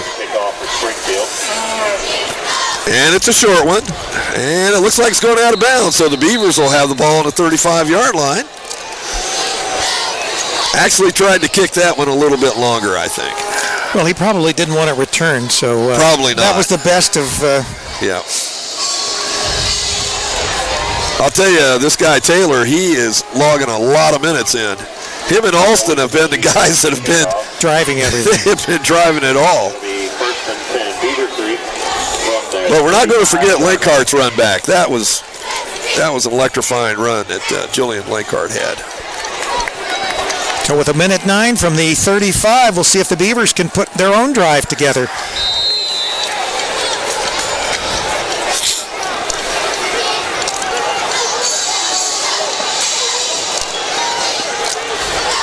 Oh, he just missed. Terrell was wide open, and I don't know.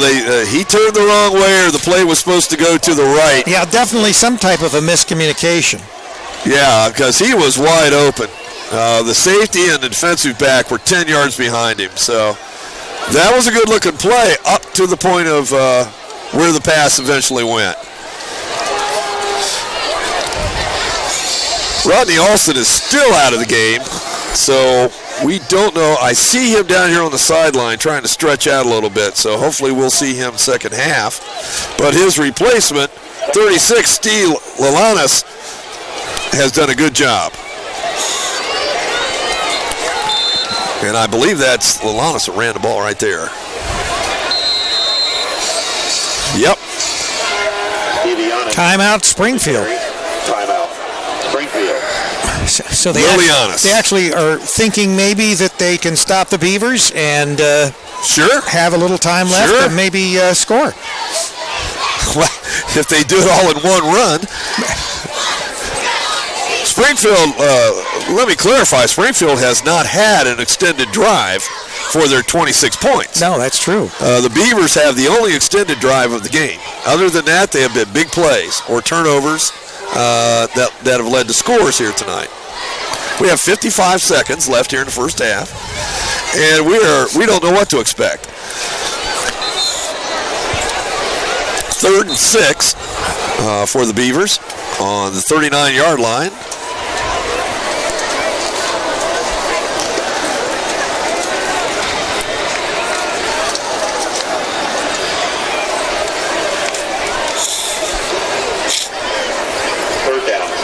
All right, we're back on the field. We're ready to go. Hawker under center.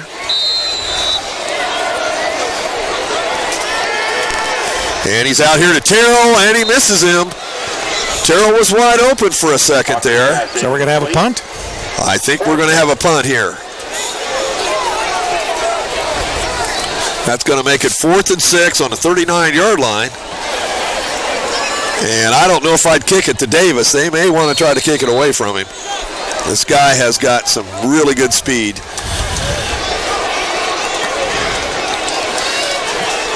Yeah. Hawker's going back in kick formation. We have a timeout. Player timeout. Beavercreek. Timeout. Beavercreek. So the Beavers want to talk it over. Well, they may want to talk about where they're going to kick the ball. As far as Davis over there, I think I'd try to keep it away from him with 52 seconds left. Let's go into the half, only down by 5. Yeah, it's anybody's game right now. Absolutely. You don't want someone to run something back and then sort of burst the bubble. I have no doubt that Taylor can throw it 50 yards. These guys, physical specimens out here. And the Beavers can stay in this game without these big plays. The big play is killing them. I think if Springfield has to drive it all the way down the field, I think they're going to have problems. Right. And you're right. That's a good point, because if it's going to necessitate them actually driving the ball, the question will be, can they? Yes, and we don't have any proof of that yet. That's right. I'd like to see it.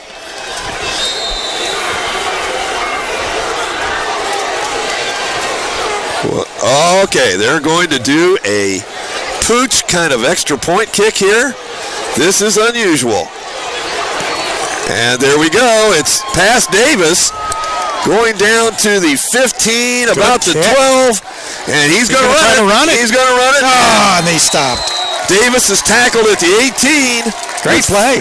Great play, and Beavercreek, that was a good timeout. They figured it out. I have not seen that at the high school football level. I have never seen like an extra point attempt, folks. That's exactly what it was, from about the 30-yard line. Kicked it right where he wanted it, away from Davis. And so Springfield has the ball at the 19-yard line with 49 seconds. So the Beavers need to hold on here, get into halftime and talk it over, and come back out second half and go get them. First down, Springfield from their 20-yard line. Taylor's trying to get Davis or Ramey back. It's Ramey, I believe, back in the game. So were they one short? I think they were one short. It's like you count and you say, well, I only got 10 people. Wait a minute. Taylor said, hey, pitch to Davis, and he's got a little room, but nothing. Looks like, Jack Nipper got him, linebacker. Made a good play. We have timeout. Beavercreek player down. Loss of a yard on the play, second down. We had a loss of a yard on the play, so it's going to be 2nd and 11 with 36 seconds left, and Springfield ahead 26-21 here on CampusNation.com. Rick's doing double duty tonight. He's helping me out, and he's also doing the film work, so he's got his hands full. We got a lot of stuff to show you. And, of course, our video will be available tomorrow night on the CampusNation.com website, so keep an eye out for that when we post it. We'll also have the Wilmington-Miami Trace game. Right now, our latest score was Wilmington 14, Miami Trace nothing. Wilmington still undefeated in the SCOL. They're going for their next league victory. And I think Wilmington is more in their basic size dimension as far as league, down there. That doesn't mean that they can't come up above that and win, but with Vandalia, it showed. Yeah, it was pretty evident. It was evident the size and strength difference, at that game. All right, they're helping a player off the field here for Beavercreek. Number 31? Is it 31? 31, Bryce Noose. 5'11", 170 junior was hurt on the play. Looks like his left knee, possibly, or ankle. All right, here we go. In their bag of tricks, what does Springfield have that they're going to try to roll out here for these last 36 seconds of the game? Springfield has two wideouts. They're on Linkhart's side, free safety. Going to be a pass. Taylor's fakes. He's going for it. Wide open is Ramey. Oh, he dropped the ball. Dropped the ball. That was not Ramey. That was the fullback, and I cannot see that number on him. Let's see if he'll turn. He was wide open. My goodness. Yep, hit him in the hands. Yeah, too good of a pass. I'll tell you, Taylor could throw the ball. He hasn't really had to that much, but he has an arm. Well, we may see another pass. You have 2 wideouts, 2 setbacks.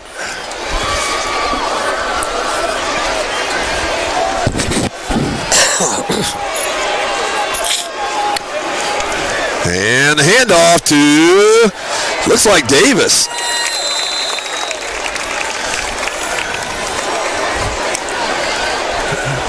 I think that on the carry, tackle by Noah. it might have been Ramey. Yeah, they said Ramey. It was Ramey. All right, we have 4th and 2, and Springfield's going to run the clock out. 10 seconds down to 5. And we finally have an end to the first half. That's right. All right, here we are on CampusNation.com. The score at halftime. Springfield 26, your Beavercreek Beavers 21. And it's been an exciting game, Rick. It has, and we're going to take a break here. We will leave our camera rolling so that we've got any halftime activity. I think we're going to take a break here. We'll be back shortly, and we'll update you on the Wilmington score as that comes available as well. We remind you that we are doing a game on the other channel, and you can always tune over there and listen to Joe Davis and Jeff Craycraft. They've got your call to action there on Campus Nation Wilmington. We'll be right back, folks.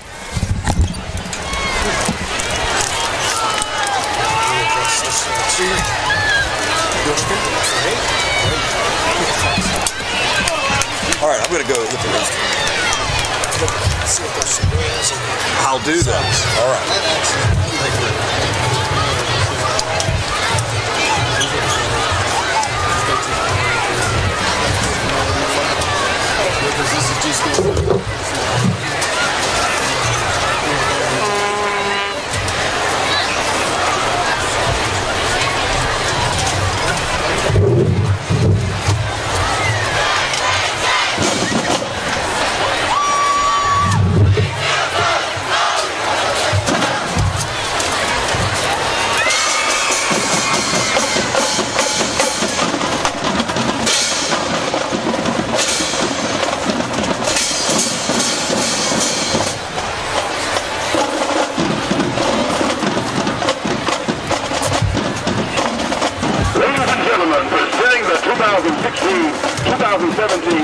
Beach Bowl bound Springfield High School Wildcat Marching Band.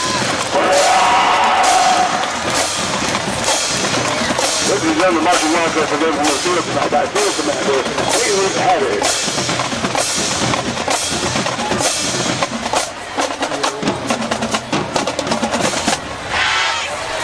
Ladies and gentlemen, Marching Wildcats present a halftime show featuring the music of Panic at the Disco, Ariana Grande, and One Direction. Tonight, the Marching Wildcats turn up the crazy, shooting fireworks like the 4th of July to Panic at the Disco Victorious.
Marching Wildcats.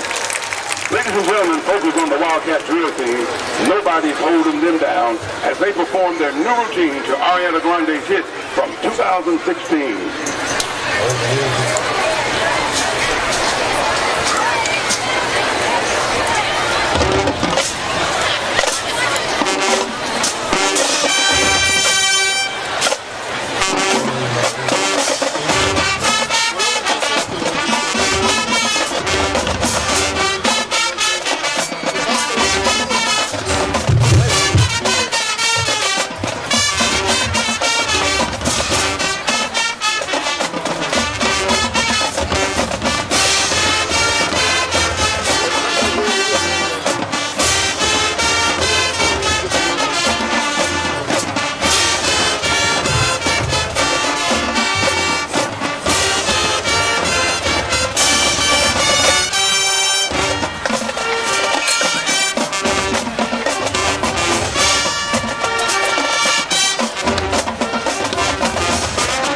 Springfield Marching Wildcats drill team.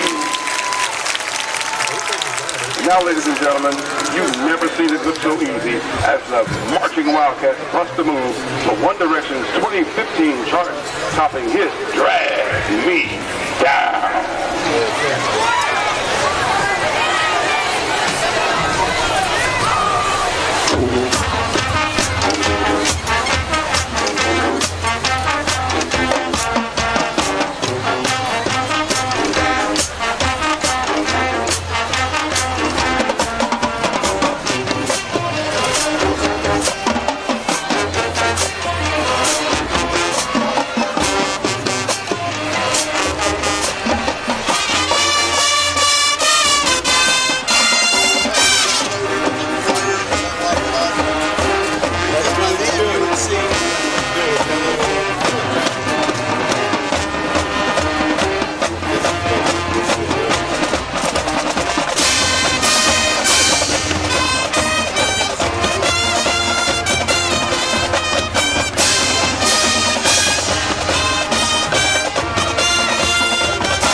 How about that Wildcat swag?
Gentlemen, the Springfield High School Marching Wildcats and drill team. Ladies and gentlemen, 2016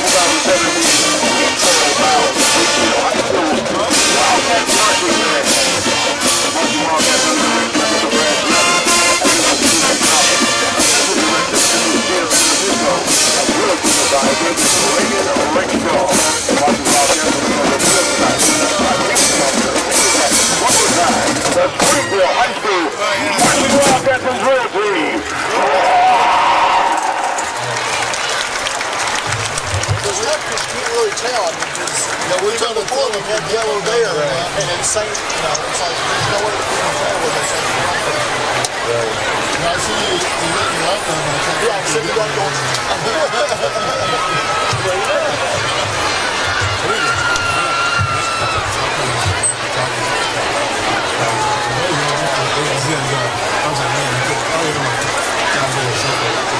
I can't call him on the cell phone.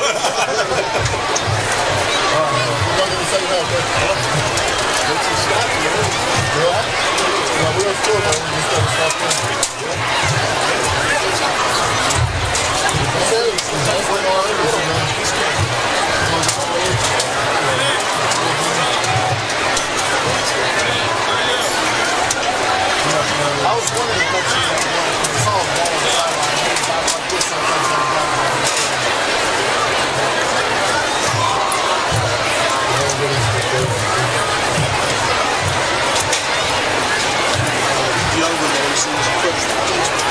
Oh, really? Yeah.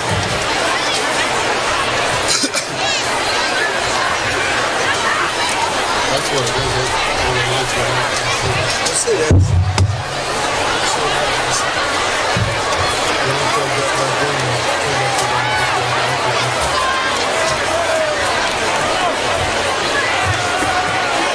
Ladies and gentlemen, we proudly present the Beavercreek High School Marching Band Color Guard and Beaver East Dance Team. The band is under the direction of Matt Frost with assistant directors Mike Kussig, Laura Conrad, Marlon Strickland, and Andy Weaver. The Color Guard is instructed by Jonathan Gilman, Maddie Boone, and Sarah Frederick. The percussion instructor is Mo Longo with assistants James Elson and Taylor Wiley. Graduate assistants include Jeff Sedelko, Charlie Boucher, and student teacher Josiah Keith. The drum majors are senior band members Patrick Breitenstein, Max Zargis, and Allison Huntington. Tonight, the 283-member Beavercreek High School Marching Band would like to perform a portion of their 2016 contest show, which features the music of the progressive rock group Rush. Tonight, we will play the third segment of our competition show, featuring the song Tom Sawyer.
now like to feature our Beaverettes dance team under the direction of Casey Azwagu, Lindsay Pleasant, Amanda Riggins, and Brooke Reishaber. We turn to the music of Maroon 5. Here is their hit, Moonlight Jagger. Oh, we had a great time. It was, for somebody.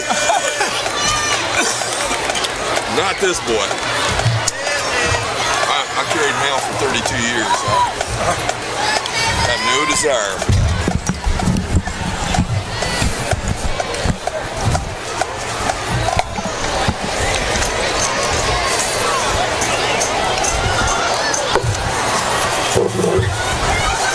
Well, we are at halftime. Beavercreek down to the Springfield Wildcats 26-21. And it's homecoming. And our crew in Wilmington, the Hurricane leading the Panthers of Miami Trace 28-0 at the halftime. So it sounds like the Hurricane have their game well in hand.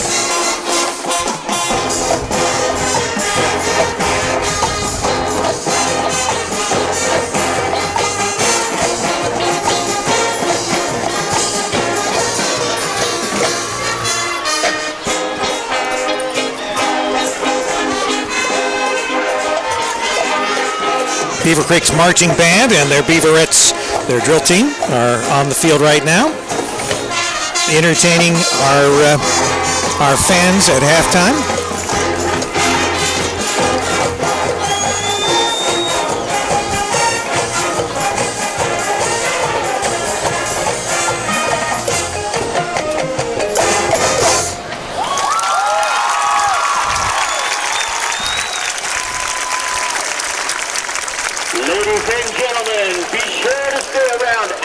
Tonight, as the Beavercreek High School Band will perform their entire 2016 contest show.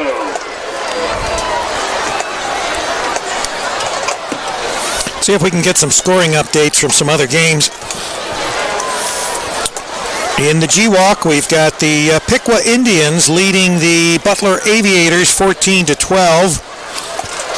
Trotwood Madison over Stebbins 14-0. The Blue Devils of Brookville 28 and the Eaton Eagles 7.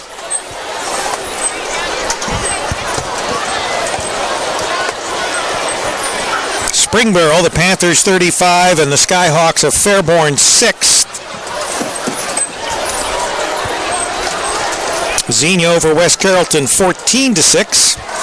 In other games, Bellbrook over Northridge 21-0. From WWRD Television, welcoming you to the All-State. And Wayne is ahead of Kettering Fairmont 14-0 currently in the second quarter. I'm imagining they're probably at half, and I don't know if that has been updated since then. And Tuesday at 8 p.m.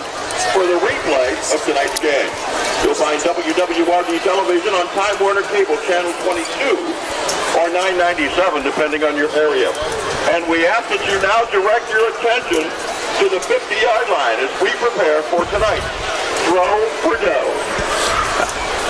Sounds good to me. Throw for dough. I'm in. Did you get any of those cookies? You know, I didn't get one. Oh, they had some good cookies down there. I've been into a hot wing, and it's still with me. I'll tell you. Really?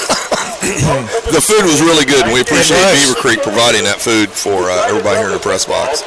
Yeah, one of the best press box food halftime. You know, they've got Buffalo Wild Wings. They've got Submarine House Submarine. Yep, I'm going to bring the whole family next week, and we'll just come to the buffet. Except that it'll have to be at Wilmington because, or at Clinton Massey, actually, Clinton Massey. because we're both away next game. Is Clinton Massey where the Wolf brothers have played? Yes. Yes, well, their uncle is a personal friend of mine. Seriously? So, yeah, they follow them exclusively, you know. Heard a lot about them, never have been there. Both the Wolf boys, yes. Missed. I might have been able to do that one. I don't know. Got an old left shoulder here.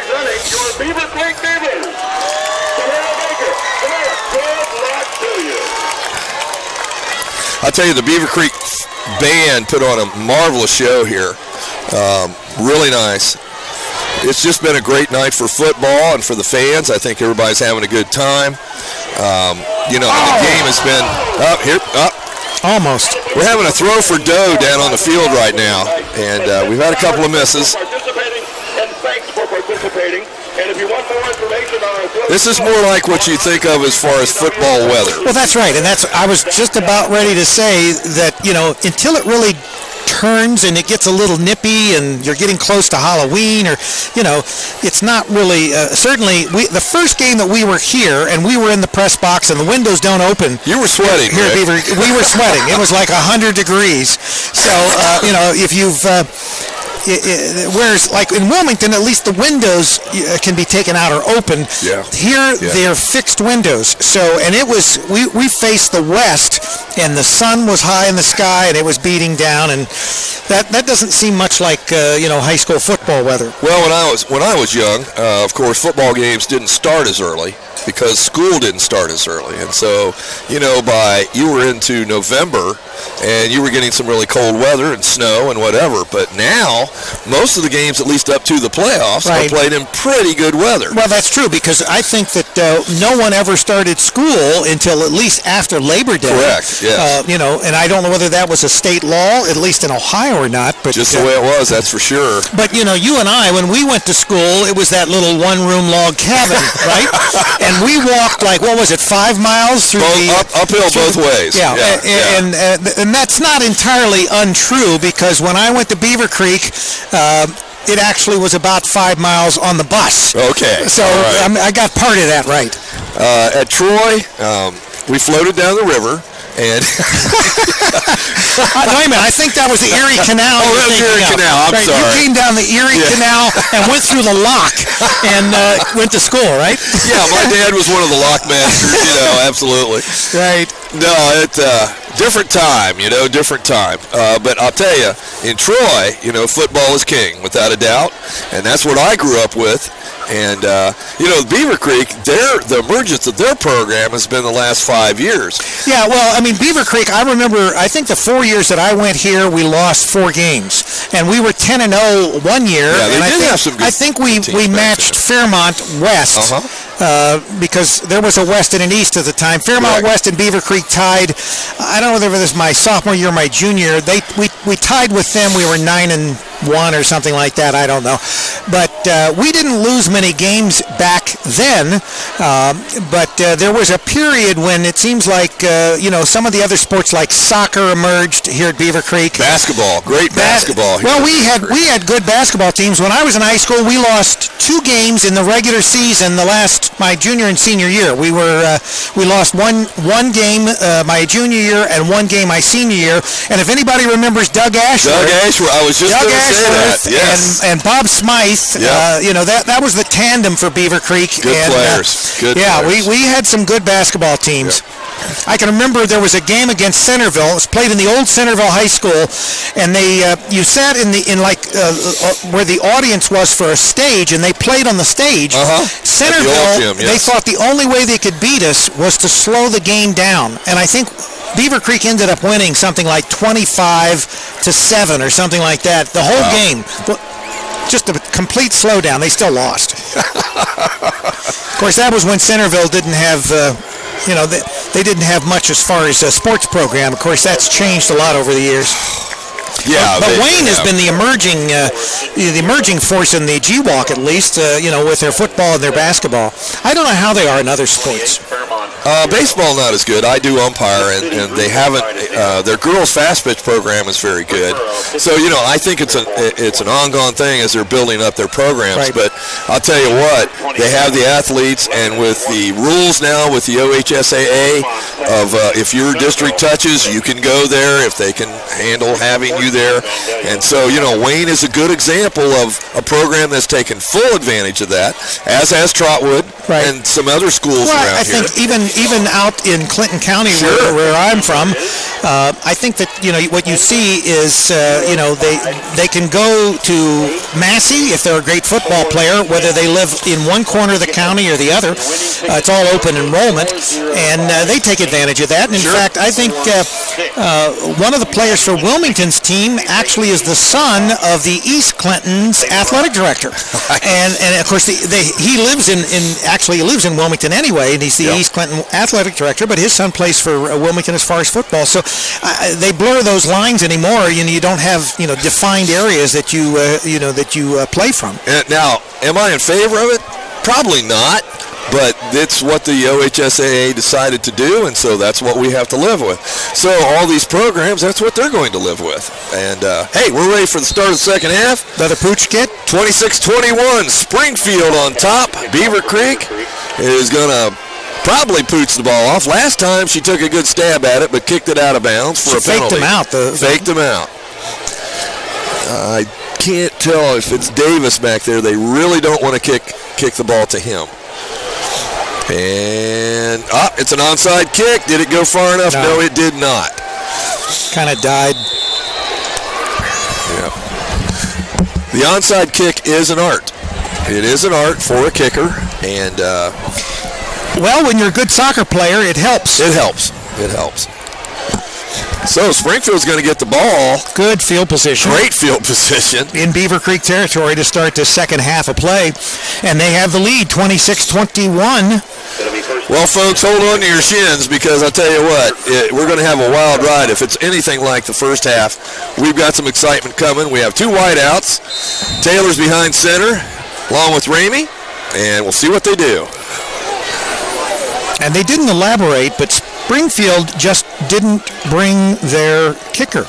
That's why they're not kicking extra points. They do not have him with them. All right, there's Ramey with the ball. Looks like he got about two. Ramey on the carry. When they've went to the center of the Beavercreek line, they have not made much progress, but when they have swept the ball. Yeah, the edges is where they... When they have swept the ball very well. They've had the neither one of them scored, but they were long runs. Here we go, Taylor handing off to Ramey again. And he's got some room now. He's at the 30, at the 25, at the 20, and a good tackle. Tripped up Right there at the 10-yard line. So Springfield's in business again. Tripped up by Jordan Williams, 6'1", 200-pound junior.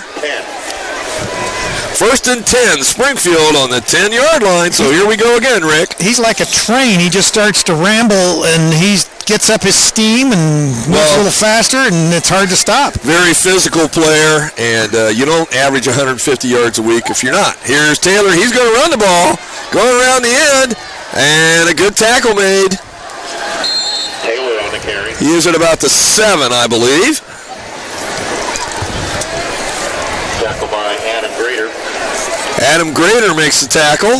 Second and goal. For the Beavers. All right, we have a second down and goal.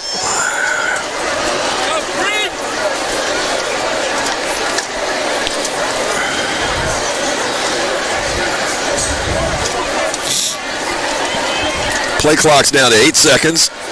Snap. Ramey's got the ball going outside, trying to, spins, and the Beavers throwing for a loss at the 10-yard line. Good play. Good defense. Good play. They stood him right up.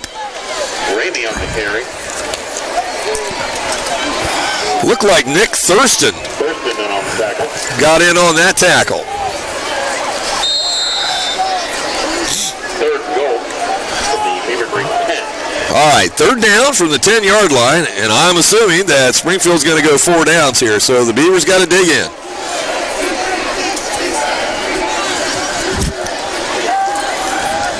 Fake handoff. Taylor goes back to pass. And it's off the hands of, I believe, Ramey.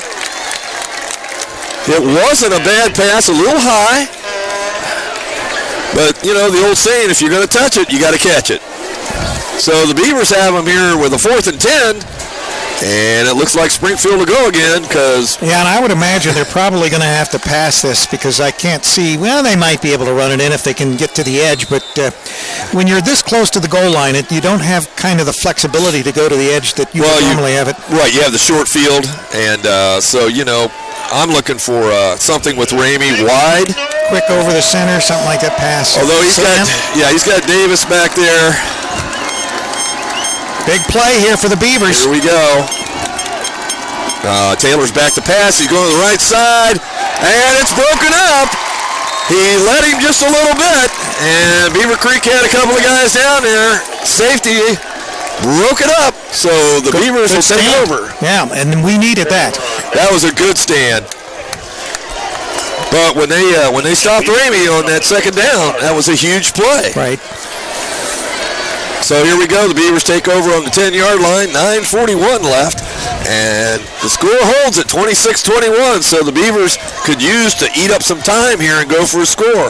And, of course, you're listening to CampusNation.com, the sports animal, your home for high school and college sports. Clayton Weaver, Rick Phillips with all the action.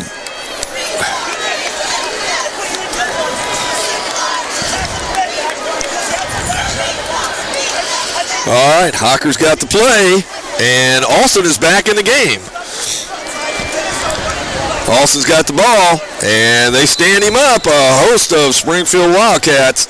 Alston in the carry. Tackled by Bradley. So I think what he had, Rick, was probably some... second down. Little stinger? Or spasms there, or whatever you want to call him, but he looks like he's okay and ready to go. We have second down and 10, no gain. I'm sure the Beavers don't want to throw it up, put it up in the air here, but got to be careful. Springfield's putting 8 guys up on the line. Here's Alston again. Nope, the pitch to Corrigan, and he's got a nice gain and a first down out at the 25-yard line. Beavers have ran that play a couple of times tonight with success. Tackled by Braden Parker. Yeah, Beavercreek has had, much like Springfield, a lot more success along the edges than they have trying to go up the middle. Yeah, really both these teams are hard to run on, right up the gut. And Springfield has, when they've ran that sweep, they've had a lot of success. The only time it really didn't work was when they had it inside the 10. Then, the short field, Beavers were able to gang up on them. Right. We got a Springfield player down on the Beavercreek side. Yep. We've had a lot of players down tonight. There are some hard hits going on in this game. So we'll try to get a number for you. But the Beavers are going to have the ball. 1st and 10 on the 25-yard line, so they got themselves out of a hole, which was a big deal. So we're going to play a little field position here, and they need another first down to get it out there at least. But a nice long drive, keeping Springfield off the field, is just what the doctor's going to order here. Absolutely.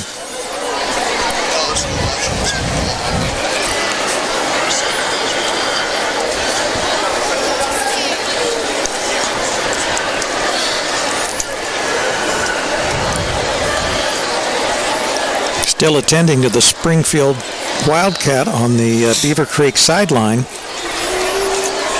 And I think just by the nature of where he is and the fact that he's on the opposite side of the field, they're going to have to pretty much wait until they can administer to him before they can get this game going again. As with any injury, you always wait to see the player move. You just want to see him move, whether it's they've had their bell rang or something with the knee. It's hard from our vantage point right now to actually see because we're blocked by the Springfield. The trainers, yes. The trainers, they're sort of blocking our view, so I can't tell whether they're looking at a leg or an arm or a shoulder or... I'm guessing it's some sort of... Still has his helmet on, though. Maybe a concussion or something. Yeah, you would have thought they would have taken it off, but... he is sitting up. Yeah. With the official stopping the action, though, you would think they might perceive that it might be something of a serious nature. Right. And, of course, they don't want to leave him over here on the Beavercreek sideline, so... he's up. He's up. It does look like a leg injury. Yeah, to the right leg. Cameron Holscher linebacker, 6'2", 210 junior. And looks like it could be a knee or an ankle, possibly a knee. And they are getting him across the field to the Springfield side, and then action will resume. So we have had a number of players down tonight. We have. It's been some hard hitting, and it's just been one of those games. Well, a little bit of everything. I think part of that too is it seems almost as though the bigger the player, sometimes the more inclined that the injury, crops up. It's like there's an awful lot of beef there that can get hurt. I never had that problem, Rick. I just never did. I just tried to not be hit. So. All right, let's see if the Beavers can keep it going here. First and 10 on their own 25. Got a critical third down play with Corrigan going to the outside. Young man's played a lot of football tonight, number 24. Hocker is under center, and I'm guessing a handoff to Alston here. And he's still got, Hocker's got it.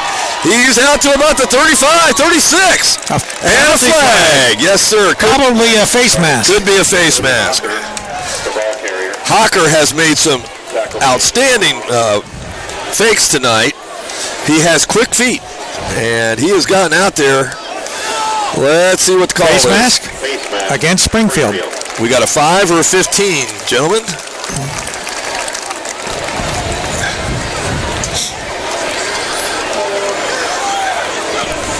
Just a 5. A 5 yard, so a minor infraction, not really snapping the head around. But it does result in the first down, needless to say. Yes, sir.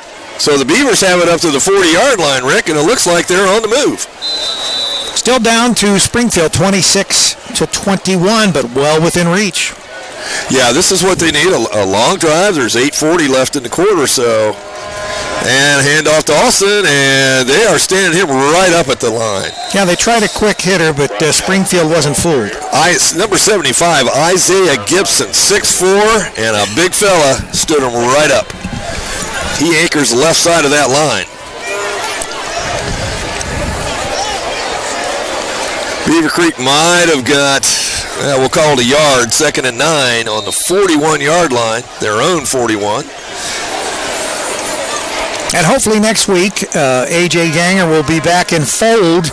Now, we aren't sure where he will be. We've got the big game at Clinton Massey, and I imagine that that's probably what he's going to want to be a part of. And then we've got the game with Miamisburg. Hocker goes around through the block. He got a couple of yards. I think he wanted to pitch, but he thought better. And so he kept it.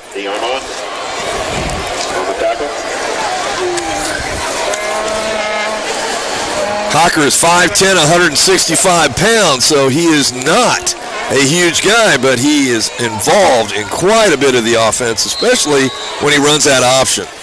All right, the Beavers have a 3rd and 6 on the 44. Big down here.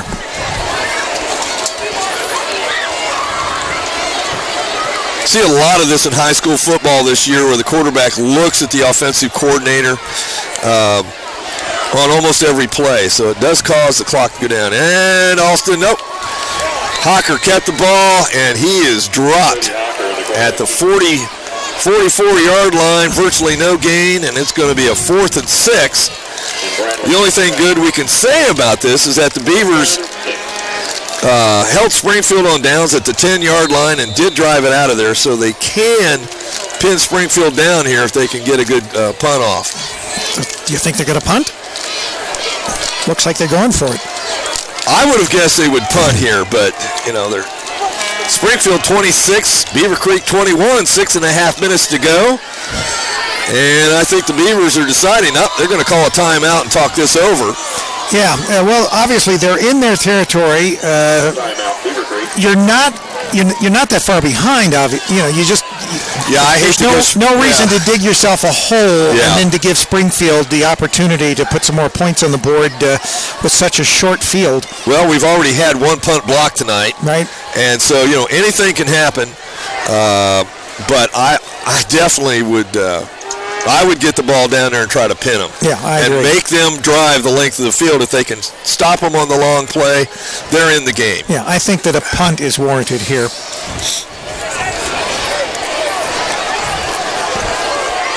Both coaches have been very good about when they've used their timeouts tonight. You know, very strategic points in the game, right, where, you know, hey, this is right here. This is a field position decision, and I think Hocker's just going to, well, let's see. Going for it still. Look like we're going for it. All right, 4th and 6. Movement. Trying to draw him. They wouldn't be trying to draw him offside. Still wouldn't result in the first down. So they correct. No, we're down here about 10 seconds, and Hocker goes with the run, and I don't think he got it. It's real close. Real close. A host of Springfield tacklers were on top of it. So Beavercreek gives the ball up on downs. Springfield will take over. Looks like just at about the 50-yard line. Just as a side note, on our TalkTV.us network tomorrow night, we're going to be from the live at the Final Resting Place Haunted Junkyard. Our broadcast will start at 10 o'clock, so tune in. Charlie Hargrave and his show will be broadcasting live from the Haunted Junkyard. That is in Sabina, Ohio, or just outside of Sabina, Ohio. And we may pick up some car parts while we're there. You need like a carburetor or anything there? I usually go to O'Reilly's. But anyways, we have 6:16 left in this quarter. In the third quarter, it's 26-21 Springfield, and they've got the ball on the Beavercreek 48-yard line. Taylor under center, and he gives it to, looks like Davis, and the Beavers aren't going to have any of it. I'd say that was a team tackle. Had a little extra. Little extra at the end, yeah. Yep, Davis tried to go through the center of the line, and Beavercreek wasn't having any of it.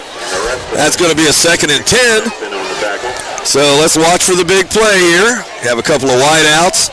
Taylor has proven that he can throw the ball.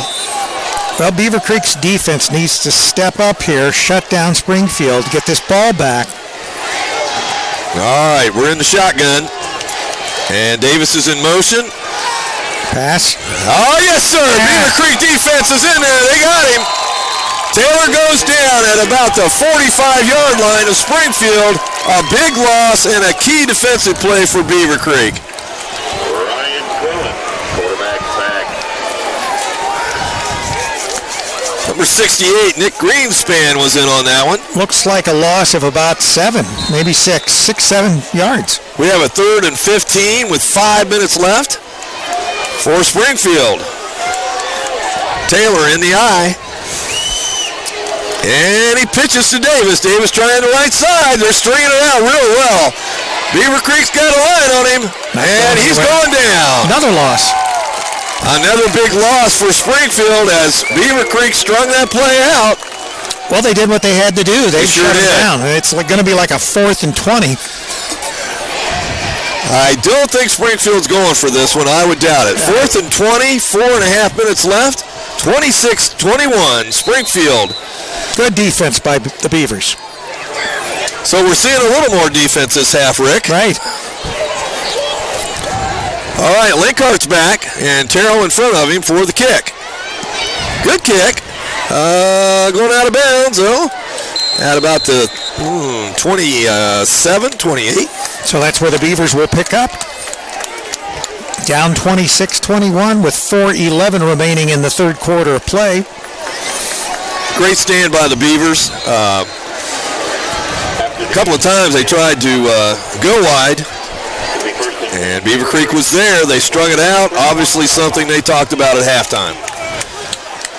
Because both touchdowns the last 2 touchdowns that Springfield had were set up by long runs with that wide sweep. Right.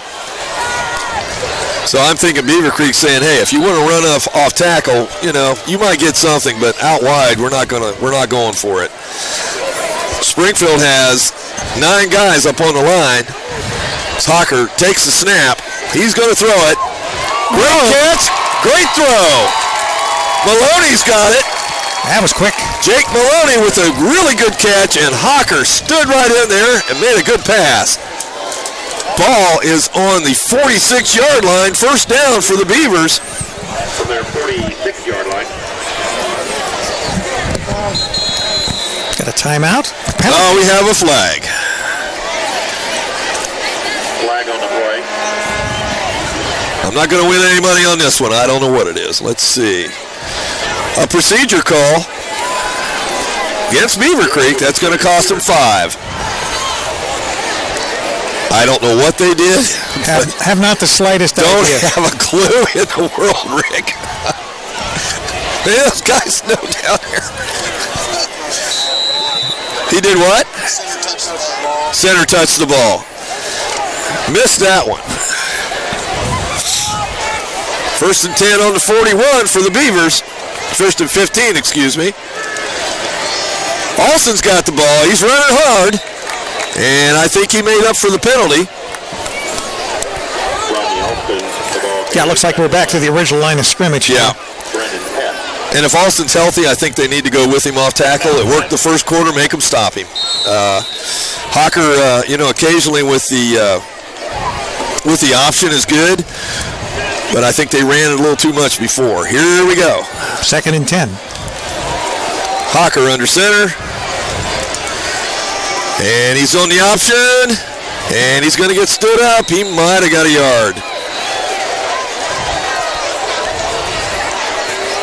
Hocker on the carry. Alrighty.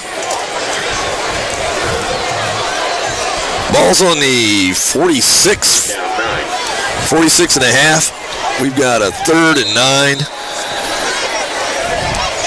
So the Beavers need to keep this drive going here with 2:40 left in the 3rd quarter. Nobody's scored yet. No, with all the action that we had in the first half, we haven't had the fireworks this time. Yeah, we were wore out. I mean, All right, Hocker's throwing a little screen pass to Terrell. He's got some room. He gets about 8 yards. 8 or 9 down to the 46, 47. So he's a little short. Pass complete. Justin Terrell. We're going to have a 4th and about 2, 4th and 3, long 3. I'm thinking Beavercreek might take a look at this one. I would say they'd have to go for it. I can't.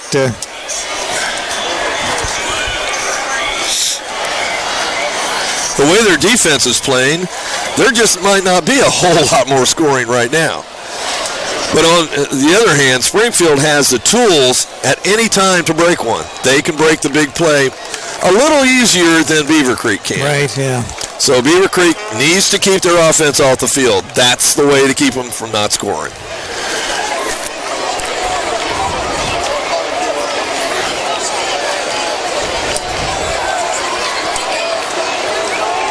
All right, here we go. 4th and a long 3 for Beavercreek.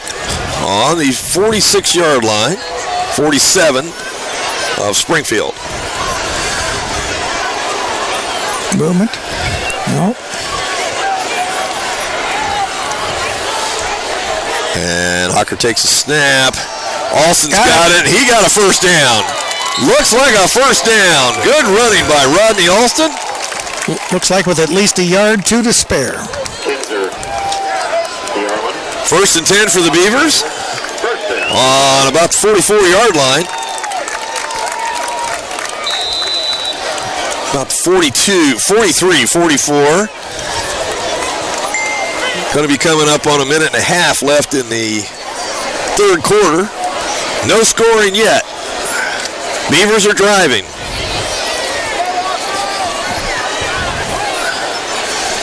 And Hocker goes back to pass. He's being rushed. Takes off. And virtually no gain. But he kept hold of the ball. He had that ball out there like a loaf of bread for a second, but then he pulled it in. Pulled it back in time there. We're going to have a 2nd and 10 on the 43. Second down. I'm sure the Beavers are going to use all 4 downs going in here, so. Oh, definitely. Clock is down to about a minute. We could have a scoreless quarter, Rick. Imagine that. I wouldn't have bet on that. What would that look like? I don't know. And it's the option by Hawker, and he's close. Very close. A good move by Hawker, and they were ripping at the ball, but he kept a hold of it. Maybe just, a yard short? I think he got within a yard, didn't he, Rick? Maybe a yard and a half short. Okay, all right. 3rd and a long, yard and a half. We'll call it 3rd and 2. And 30 seconds left in this quarter, so they should get off one more play. Going toward the north end of the stadium. Just enough time for a touchdown. That's right. Oh, we have a fumble on the snap. I believe Hawker got it back. But that's going to make a 4th down. Yeah, they're still short. Yeah, they're still short of the 1st down, so it's going to be 4th and probably 1, maybe? And they're starting the clock up. Yep. So time will run out, and it will be scoreless in this quarter. Mark it down. Beavercreek recovers. Clayton and Rick here at Beavercreek for CampusNation.com. We're having a good time. Stick around. This game has got a lot of stuff to go. Yeah, and we have no update from Wilmington. The Hurricane lead the Miami Trace Panthers 28-0 at the half. They're about 30 minutes behind us. So they started at 7:30. We started at 7, at least as far as kickoff. Joe Davis, Jeff Craycraft, and Roger Thompson, they've got that game covered for you. And Clayton and I, we are here in a toasty 85-degree, it's 55 degrees, excuse me. I thought it, My delirious little partner's doing great over there. Right, right. Well, it's hypothermia setting in now. Hypothermia already. I lost touch with my toes about half an hour ago. We're going to have to get you some more wings to warm you up or something. Oh, those wings were great. They were good, weren't they? Yes, they were. They had 3 different varieties, and I chose the dry hot wings. They weren't, you probably took the kind that had the hot sauce on them. I took one, and that was it. It's going to last me a long time. There you go. I'll tell you what, folks, even on ABC, they don't get kind of food we do. There's no way. Of course, we don't have the suits that they do, but, that's all right. Life in the fast lane here. All right, we're going to start the 4th quarter with Beavercreek on the 35-yard line of Springfield. 4th down and 2, a key, very critical 4th down play for the Beavers on this drive. Alston's got it, and I think he has a first down. Yep. Rodney Alston has been the workhorse tonight. Tackled by Taylor. He has come out the second half and played very well. The Beavers are keeping a hold of the ball. I don't mean to jinx them, but they are keeping a hold of the ball. Well, Springfield is trying to signal to say that and they're going to come out and measure. Well, I can't blame them if they think it's that close. That was a big... Well, I think that they got the first down. I think that if you look at where the ball is placed and you look at the yard markers, it's going to be within inches one way or the other. I mean, the way he went down, I had no doubts that he had the first down, but we'll see how this plays out.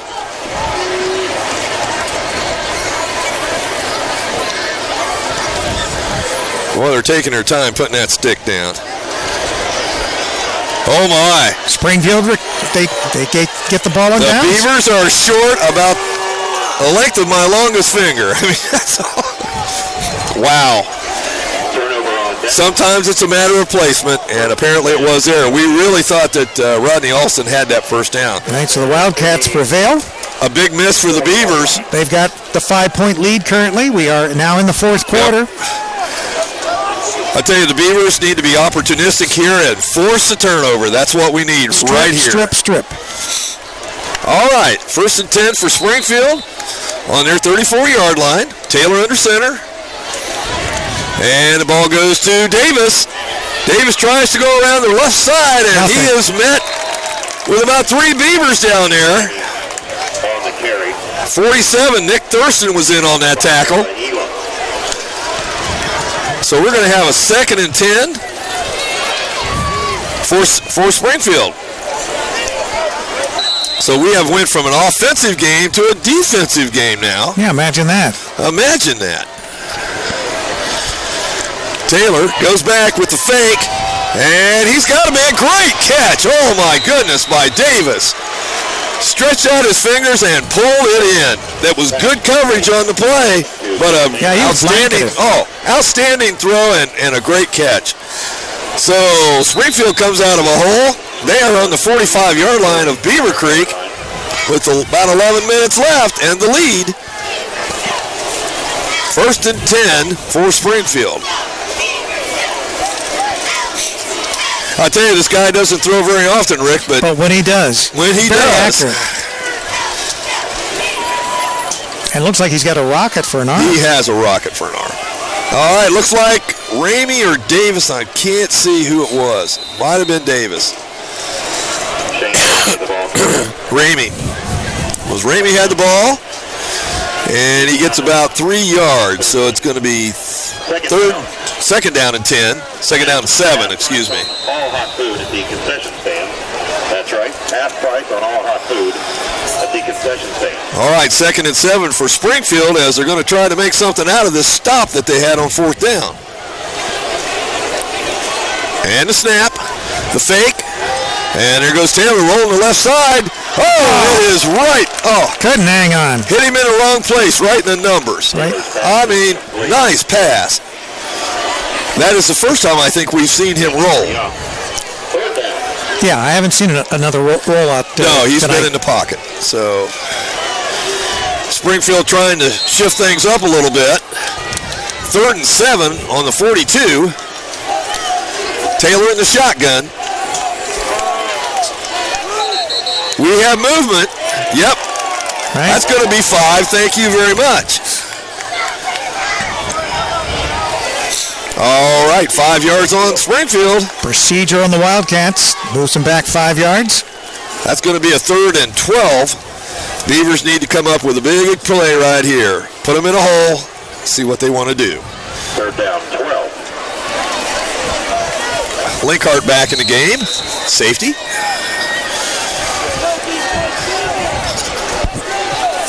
All right, looks like Taylor's going to, nope, he's going to go under center. Ramey is the deep back. Fake, and the throw. It's over him.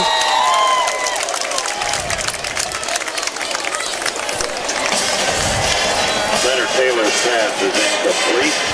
Nico Jones couldn't reach up and grab that one. It's going to be a 4th down. I would imagine that Springfield will go for it. 10-10 left in the quarter and the game. This is a big stop for Beavercreek here. Got to control the big play. They have 2 wideouts on the right, 1 on the left. Taylor's in the shotgun. He is really in the shotgun. I mean, he's about 10 yards back. Up. It's going to be a quick kick. Interesting. Linkhart's got it. He lost the ball. Beavercreek got it back. They are fortunate. My goodness. Still fighting over it, but Beavercreek has the ball. I think he had to reach out for that, Rick. I don't think he had a really good line on it. Kind of fell in front of him. Well, it was unexpected. Yes, totally. The play was unexpected. Linkhart did have the ball, but it's almost as though he tried to reach out for it, and he sort of outran the ball. The ball was no longer in his grasp. Well, South tried to pin him back, inside the 10 or something like that, but it didn't work out. Beavers have the ball on the 20-yard line, 1st and 10. 10 minutes remaining in this ball game.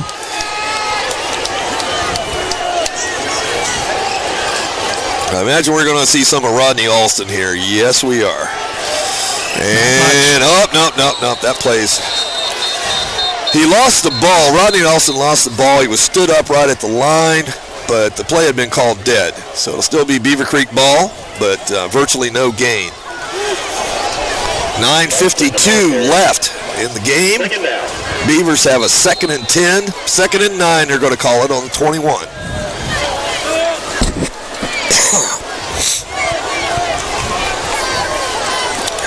Rick, we need to get out of this hole here. Right, we need one of those electrifying, 70, 80-yard runs. I'm on your team. And Hocker's back, a nice little pass. Oh, almost intercepted. Little slant in. to Corrigan. Receiver didn't even look back, so he wasn't expecting it. Davis had his hands on the ball. That would have been a score. That would have been a pick six, but didn't happen, so it's 3rd and 9. Beavers need to come up with something here.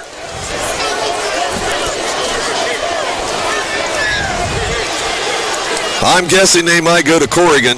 He's been their 3rd down receiver tonight. One wide out on the right. Hocker takes the snap. Fake. Going with the option. He's got a little room. Lost the ball. Springfield has it. Springfield has the ball. He got stood up. Ball popped out. Springfield has the ball on the 24-yard line of Beavercreek. 1st and 10. 9:22 left. Not a good situation. No, they're in the driver's seat now. And what we just talked about, that the Beavers had been keeping a hold of the ball. And it was a hard hit. It was a hard hit. Obviously, it being a cold night, it's a little harder to hang on to the ball, but you can't afford to turn the ball over deep in your territory. Well, you have to tuck it. You have to tuck that thing down there, and he kind of had it up here and took a pretty good hit. All right, let's see if the Beavers can dig in here and hold him. Taylor under center. And Ramey has the ball. And he's running through. He's got down the 5 to the 4. Picked his way through. This guy just keeps his legs churning. Springfield. Beavercreek. All right, it's going to be 1st and 10 on the about the 10-yard line, excuse me. 10-yard line. 1st and 10. Taylor hands off to Ramey. And he's down about the 3-yard line, it looks like. Shane Ramey, the ball carrier. Beavers got to come up with something here. Yeah, they need, in the worst way, they need a turnover. We have a Beavercreek player down on the field. One of multiple players that have been down tonight. And so we'll have a little break in the action right now. 8:57 left in the game.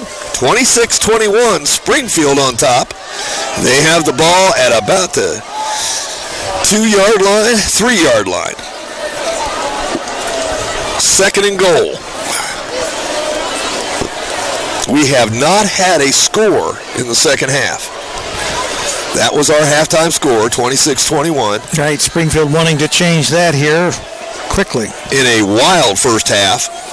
The score changed hands, I think, at least 3 times. They're in the 4th quarter in Wilmington now. The Hurricane lead the Panthers 35-0.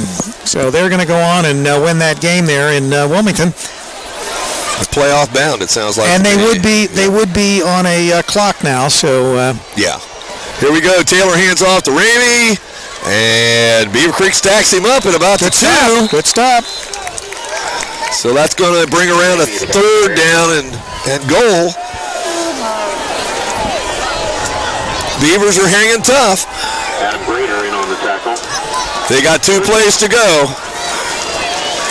All right, Taylor under center. And 10. Taylor scores on the keeper. So there you know, another opportunistic touchdown. Right. And that's basically been what Springfield has done. Yes. They have not had an extended drive downfield all night from like their 20 on a kickoff all the way down. It just hasn't happened. Beavercreek has had 1, basically. So it's 32-21. Favor of Springfield, but a lot can happen in 8 minutes. So the game's not over yet, that's for sure. Hang around. We'll see if Springfield can do their 2-point conversion thing here. They've missed on 2 of the 3, I believe, or 3 of the 4. Yeah, there's still plenty of time. I think Springboro was up on the Beavers by about 11 points, and Beavercreek made a game of it, almost pulled it out. And here we go. Looks like Davis. Not going to go anywhere. And he's going to be tackled by a host of Beavers, so no 2-point conversion. 32-21, 8:14 left, and Beavercreek's going to get the ball back.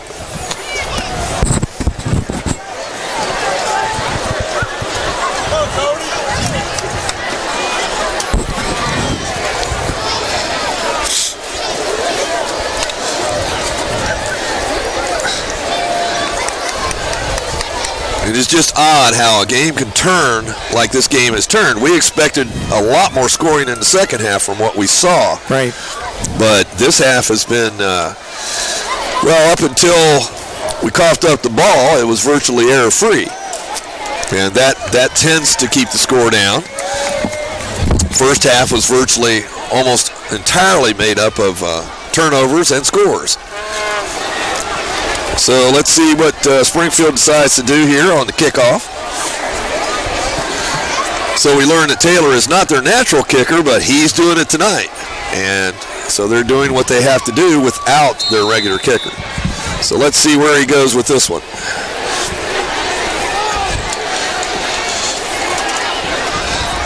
Kicks it off, a little more regular kickoff, down to about the 15. And Linkhart's got it. And he's brought down at about the 26. That's where Beavercreek will start. 1st and 10 with 8:09 left in the game.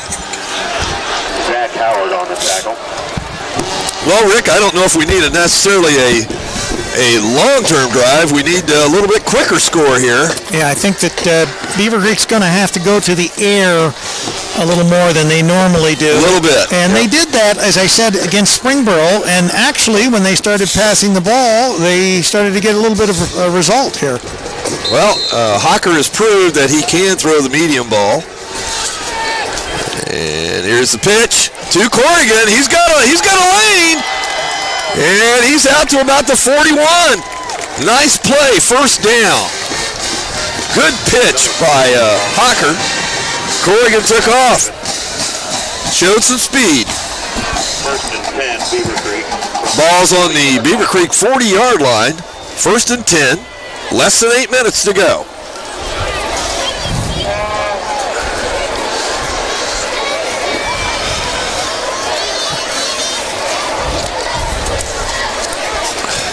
Here's the pitch out to Terrell, and no going. He is thrown for a loss back at the 35-yard line. Springfield sniffed that one out. I believe the Beavers are going to have to get that ball in the air.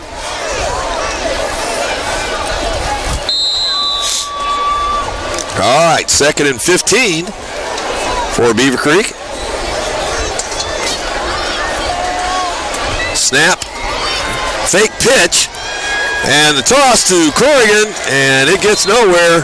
Tackle right at the 35-yard line. Pass complete to Corrigan. Tackle by Ramey. 3rd down. Springfield is really covering the corners right now. They don't want to give up anything wide again.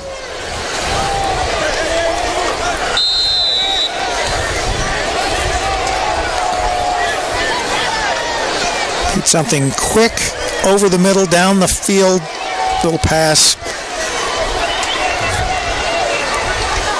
No. It's what they were trying to do, but obviously misled him just a little too far. Pass was for Jake Kowalski. Led him about 5 yards too far. One of those inside slants. Didn't work this time. 4th and 15. The Beavers are going to have to kick it out of there.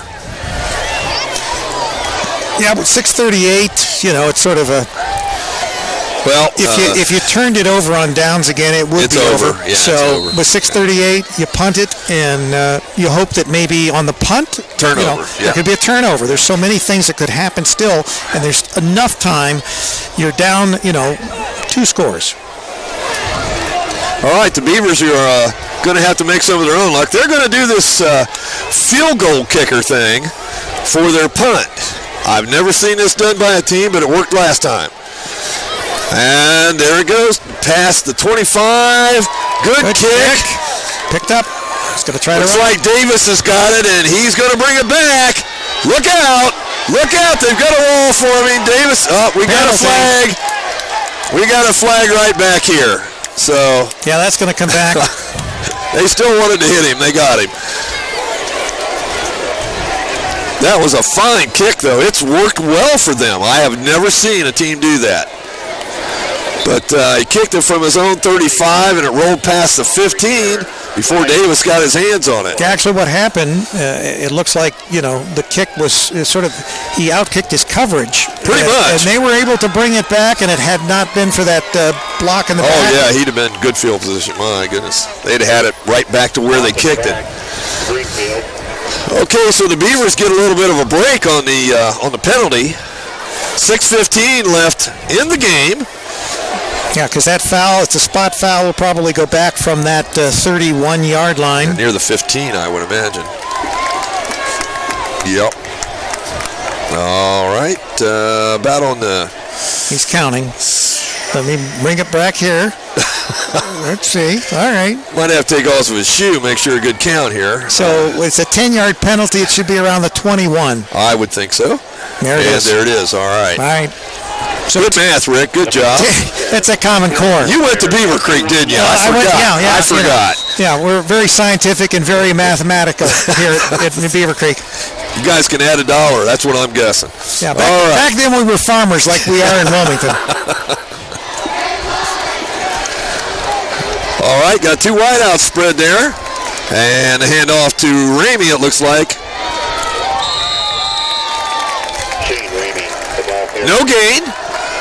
But I don't think Springfield right now is interested too much in a lot of offense. They want to keep the ball. They want to keep the ball. They want to keep it on the ground. They're not going to be interested in passing unless they absolutely have to retain possession. They're going to keep this ball on the ground and grind it out and wear the time off the clock. Yeah, the Beavers need to stop them here. They cannot let them have a first down here. Got to do a lot of stripping here. And they're going to have to use one of their timeouts somewhere in here.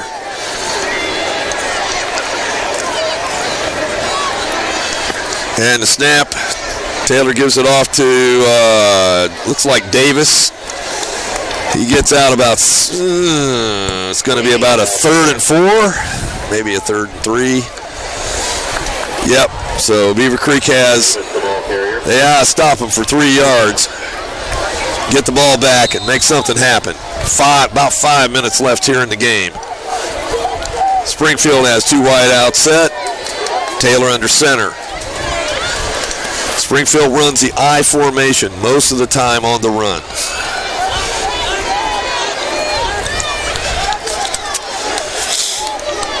A little confusion with the Beavercreek defensive backs. Linkhart's got them straightened out. And there's Ramey with the ball. He's not going anywhere. Not going anywhere. Beavercreek puts a stop on him. Yep, stood him right up. Good defensive stand there. All right, Beavercreek's going to get the ball back with about 4 minutes left. And down 32-21 here on CampusNation.com, your leader in high school sports. And this video will be available on our website sometime probably tomorrow evening, maybe Sunday morning. It just depends. We've got a lot of video that we'll be processing from not only this game but the Wilmington game, and we'll be doing that junkyard video as well. All right, here's the punt by Springfield. And not a really long kick, bouncing around the 45-yard line. So that's where Beavercreek is going to get the ball. Clock is stopped with 3 minutes and 54 seconds on it. First and 10. Oh, we do have a flag. As the Beavercreek band whips it up a little bit, trying to stir this crowd up. Sideline warning. Springfield. Okay, so no penalty, just a sideline warning. That's their first of, they're allowed 2. Then there'll be a penalty. All right, Beavercreek's got to make something happen quick here. They don't have a lot of time to fool around. No, definitely have to go into the quick score mode. Hawker's going to have to put this up. If you've got any kind of a trick play now, this is the time to use it. Yeah, that's a good time, Rick. You need a trick play for at least 12.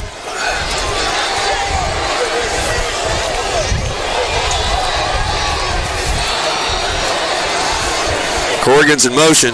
Hawker still got the ball, and it's nice pass. Just beyond his reach.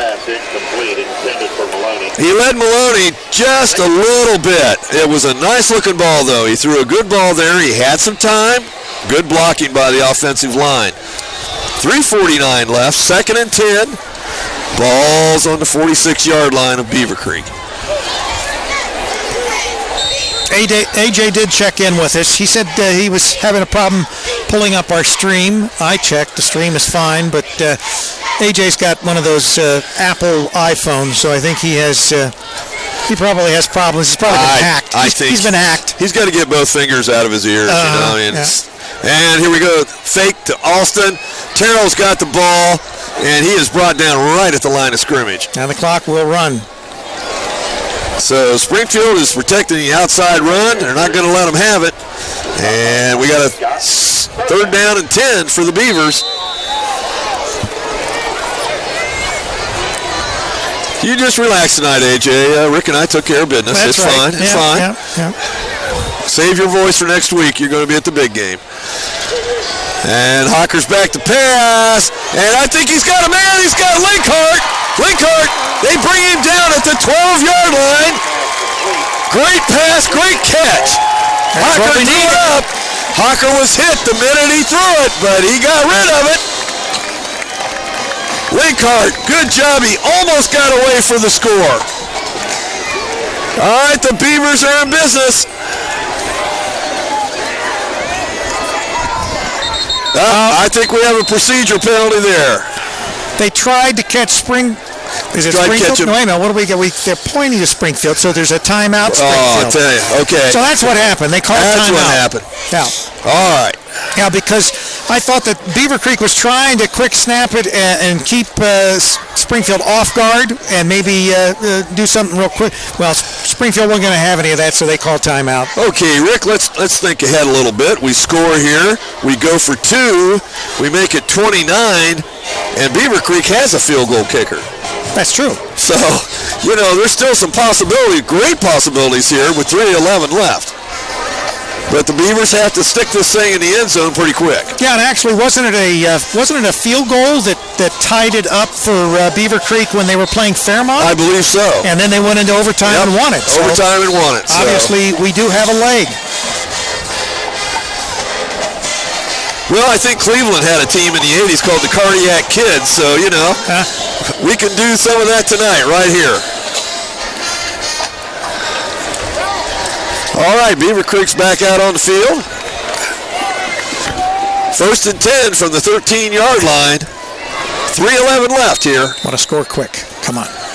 Corrigan's in motion. Hawker's back to pass. He's got a man open. A touchdown. There you go. Touchdown to Terrell. You score quick. Great throw from Hawker. He had him wide open. Wide open. Led him just right. Now, I think the Beavers will go for 2. Great pass, great comeback for the Beavers. 32-27 with 3:06 left, and I think the Beavers have 1 or 2 timeouts left. Let's see what they got in the playbook for this one. And they are going to go for 2. I don't think this is going to be any doubt. I'm thinking Hawker on the... maybe on the option. Alston's healthy, though, and they have went to Alston for some situations like this. Corrigan's in motion. Alston's got the ball. He's in there. Penalty. I'm thinking face mask. We'll see what happens. Seemed like he threw it when he went through. See what we got, and we have a Springfield player down. It's against Beavercreek. 75 for Springfield South. Isaiah Gibson was hurt. Illegal block, probably a chop block. So the Beavers going to do it again from a little bit farther out. Well, actually, this may not be bad. Well, it does give them a little bit more of the field to work in. To work with, Rick. Now, they're not going to be able to run it in. No. This is going to have to be a play where they pass it, but maybe a pass similar to the touchdown play. Well, I'll tell you what, folks. I think this game's going to come right down to it, as Beavercreek has thrown some excitement in here, getting within 5 points with 3:06 left. And Hawker's under center. Little fake. Oh, my. Yes, he got hit. I think Taylor's the one that put him down. Yep, so the 2-point conversion does not work. Again, a penalty They had that two-pointer, but with the illegal block, maybe that's why. Right, so the Wildcats are up 32-27. I'm glad the first game that I do play-by-play was not a 7-0 game. No, I'm telling you right now, Rick, as much as I can talk, I don't think I could have done that. Gee whiz. Well, let's hope this doesn't go into like double overtime or something. No.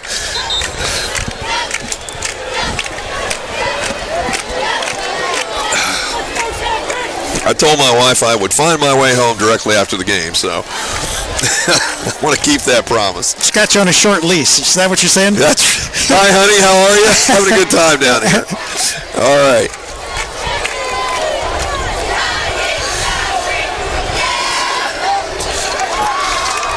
All right. Let's see what the Beavers want to do here on the kickoff. Well, you definitely want to do an onside kick. I got to believe that's what they're thinking. And Springfield's thinking the same. They don't have a player back now. They've got everybody up within 10 yards. Yep, he's all lined up for it. I think everybody in the stadium knows it's going to be onside. Big hop! Got it! Big hop! Oh man, I'll tell you, that was a really knobber right there. That was a good one. But Springfield player jumped up and grabbed it. I believe it was 45. It looks like they're going to start right from their 40. 45 Button, a reserve fullback that grabbed that and wouldn't let go and was knocked out of bounds at the Springfield 40-yard line. Well, Rick, we're going to have a turnover here or use the timeouts wisely and get that ball back. 3:06 remaining in this ball game. Springfield has that 5-point lead again. All right, I think we're going to see a lot of Ramey here. Yep.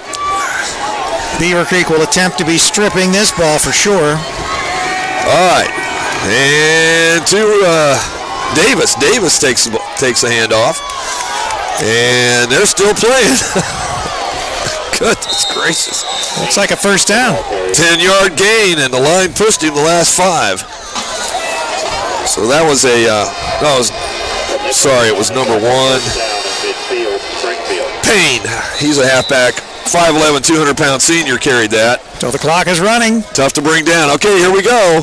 2:49, 1st and 10 on the 49-yard line of Beavercreek. Taylor's getting some other signals. I got to believe it's a run. And there's Ramey, and he's not going to get much this time. Looks like a timeout for Beavercreek. So that's going to bring up a 2nd and 9 with 2:27 left. And a timeout right now for the Beavers. On the tackle. 2nd down.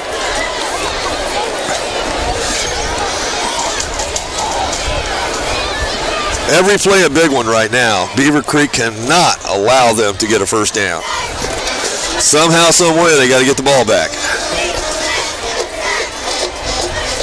And I'll tell you, Hawker came through in the pressure situation down there. Toss a good one, Rick. That was a fine pass, fine drive by Beavercreek. I was looking because I had noticed earlier all of the scoring that Springfield has done in their games that they have won, other than the Xenia game, which they won 40-18, has been within 8 points. So all their games have been very close. Most of them are less than a touchdown as far as their wins. Of course, they came from way back to beat Northmont last week. So, and there's Ramey working his way toward a first down. Shane Ramey, the ball carrier. Ramey is a very good north-south runner. Right, and when you've got a team that's got running backs like that, that is the nail in the coffin because they can usually just run the time off the clock. Yeah, their durability. You know, I'm surprised. Taylor does not run the ball much. I think he called his number maybe once tonight or twice. Does not run it much, but he does have a rifle for an arm, and he doesn't make a lot of mistakes. No, and that probably in itself has probably been the biggest difference in the game. Absolutely. Once again, the Beavers, committing the the mistakes and the turnovers, and that has literally been the difference in this game. Yeah, which makes it amazing that they're in the game. Right. You know, well, I think that was the same thing with Springboro. They had committed a number of turnovers, but then they came back just like this, and of course lost it by just a few points. All right, here we go. 3rd and 1. And I think Taylor got it. And we have time on the field. For one of the few times tonight, Taylor called his own number. First down. All right, first down. Clock is starting again. About 2 minutes to go. And I don't imagine Springfield's going to be in too much of a hurry to. No, and particularly now that they've got another first down. Yeah, they're good. They're in the driver's seat. It's all over, but unless something dramatic happens, a ball is stripped and run back for a touchdown, something like that, this is Springfield's game to lose. There's the fullback, Payne. It's about 5. By Mark Payne, the ball carrier. Brought down by Thurston and Grader. This has certainly been an exciting game. It's a game that's had severe highs and lows. And Springfield just wants to play out the string and get out of here. Play clock is down to 10 seconds. Taylor's taking his time. And quarterback sneak. And he's almost got another first down. Taylor, the ball carrier. Their line surge has been terrific the last few plays. It has. Just a reminder, next week we will be following the Beavers to Miamisburg, where the Vikings will host them next week. And, of course, the big game of the year is that Massey-Wilmington game, which will be at Clinton Massey this year. Last game we did 2 years ago at Massey, there were over 4,500 people there. So expect they bring out the extra bleachers for that game. And being cross-county rivals, it's the big game of the year. There'll be plenty of people there again. We're going to have an extra extended crew. There'll be about 8 of us out there. Now, who they'll be, just keep an eye on our website. All right, Ramey has the ball and does not get the first down. But there are 24 seconds left. This game is all but over. And it's been an exciting game, a great game. Second half was the complete opposite of the first half. 2 separate games tonight. A lot of offense in the first, not much in the second. Beavercreek comes up a little short tonight with the turnovers to Springfield. Final score as the clock runs out, Springfield 32 and Beavercreek 27. Well, it's been good. Our first time together, Clayton. Been a pleasure. And I'm sure we'll have a few more games that we'll be doing in the future. Good working with you, Rick. I enjoyed it. Great night for football. Enjoyed it thoroughly. Great crowd. Both teams hit it hard. A number of injuries tonight. I mean, there was a lot of guys carried off the field. A lot of scoring, especially in the first half. Springfield is on their way to the playoffs. They're now 6-2. Right. I think they're pretty much a shoo-in now as far as to get a berth in the playoffs. Beavercreek, not this year. Yeah, now Springfield, I think they have not played Wayne. I think they've got to play Wayne next week, so who knows. But with 3:17 remaining in the game, Wilmington leads, they say 34-7. Wilmington over Miami Trace. I thought it was 35-.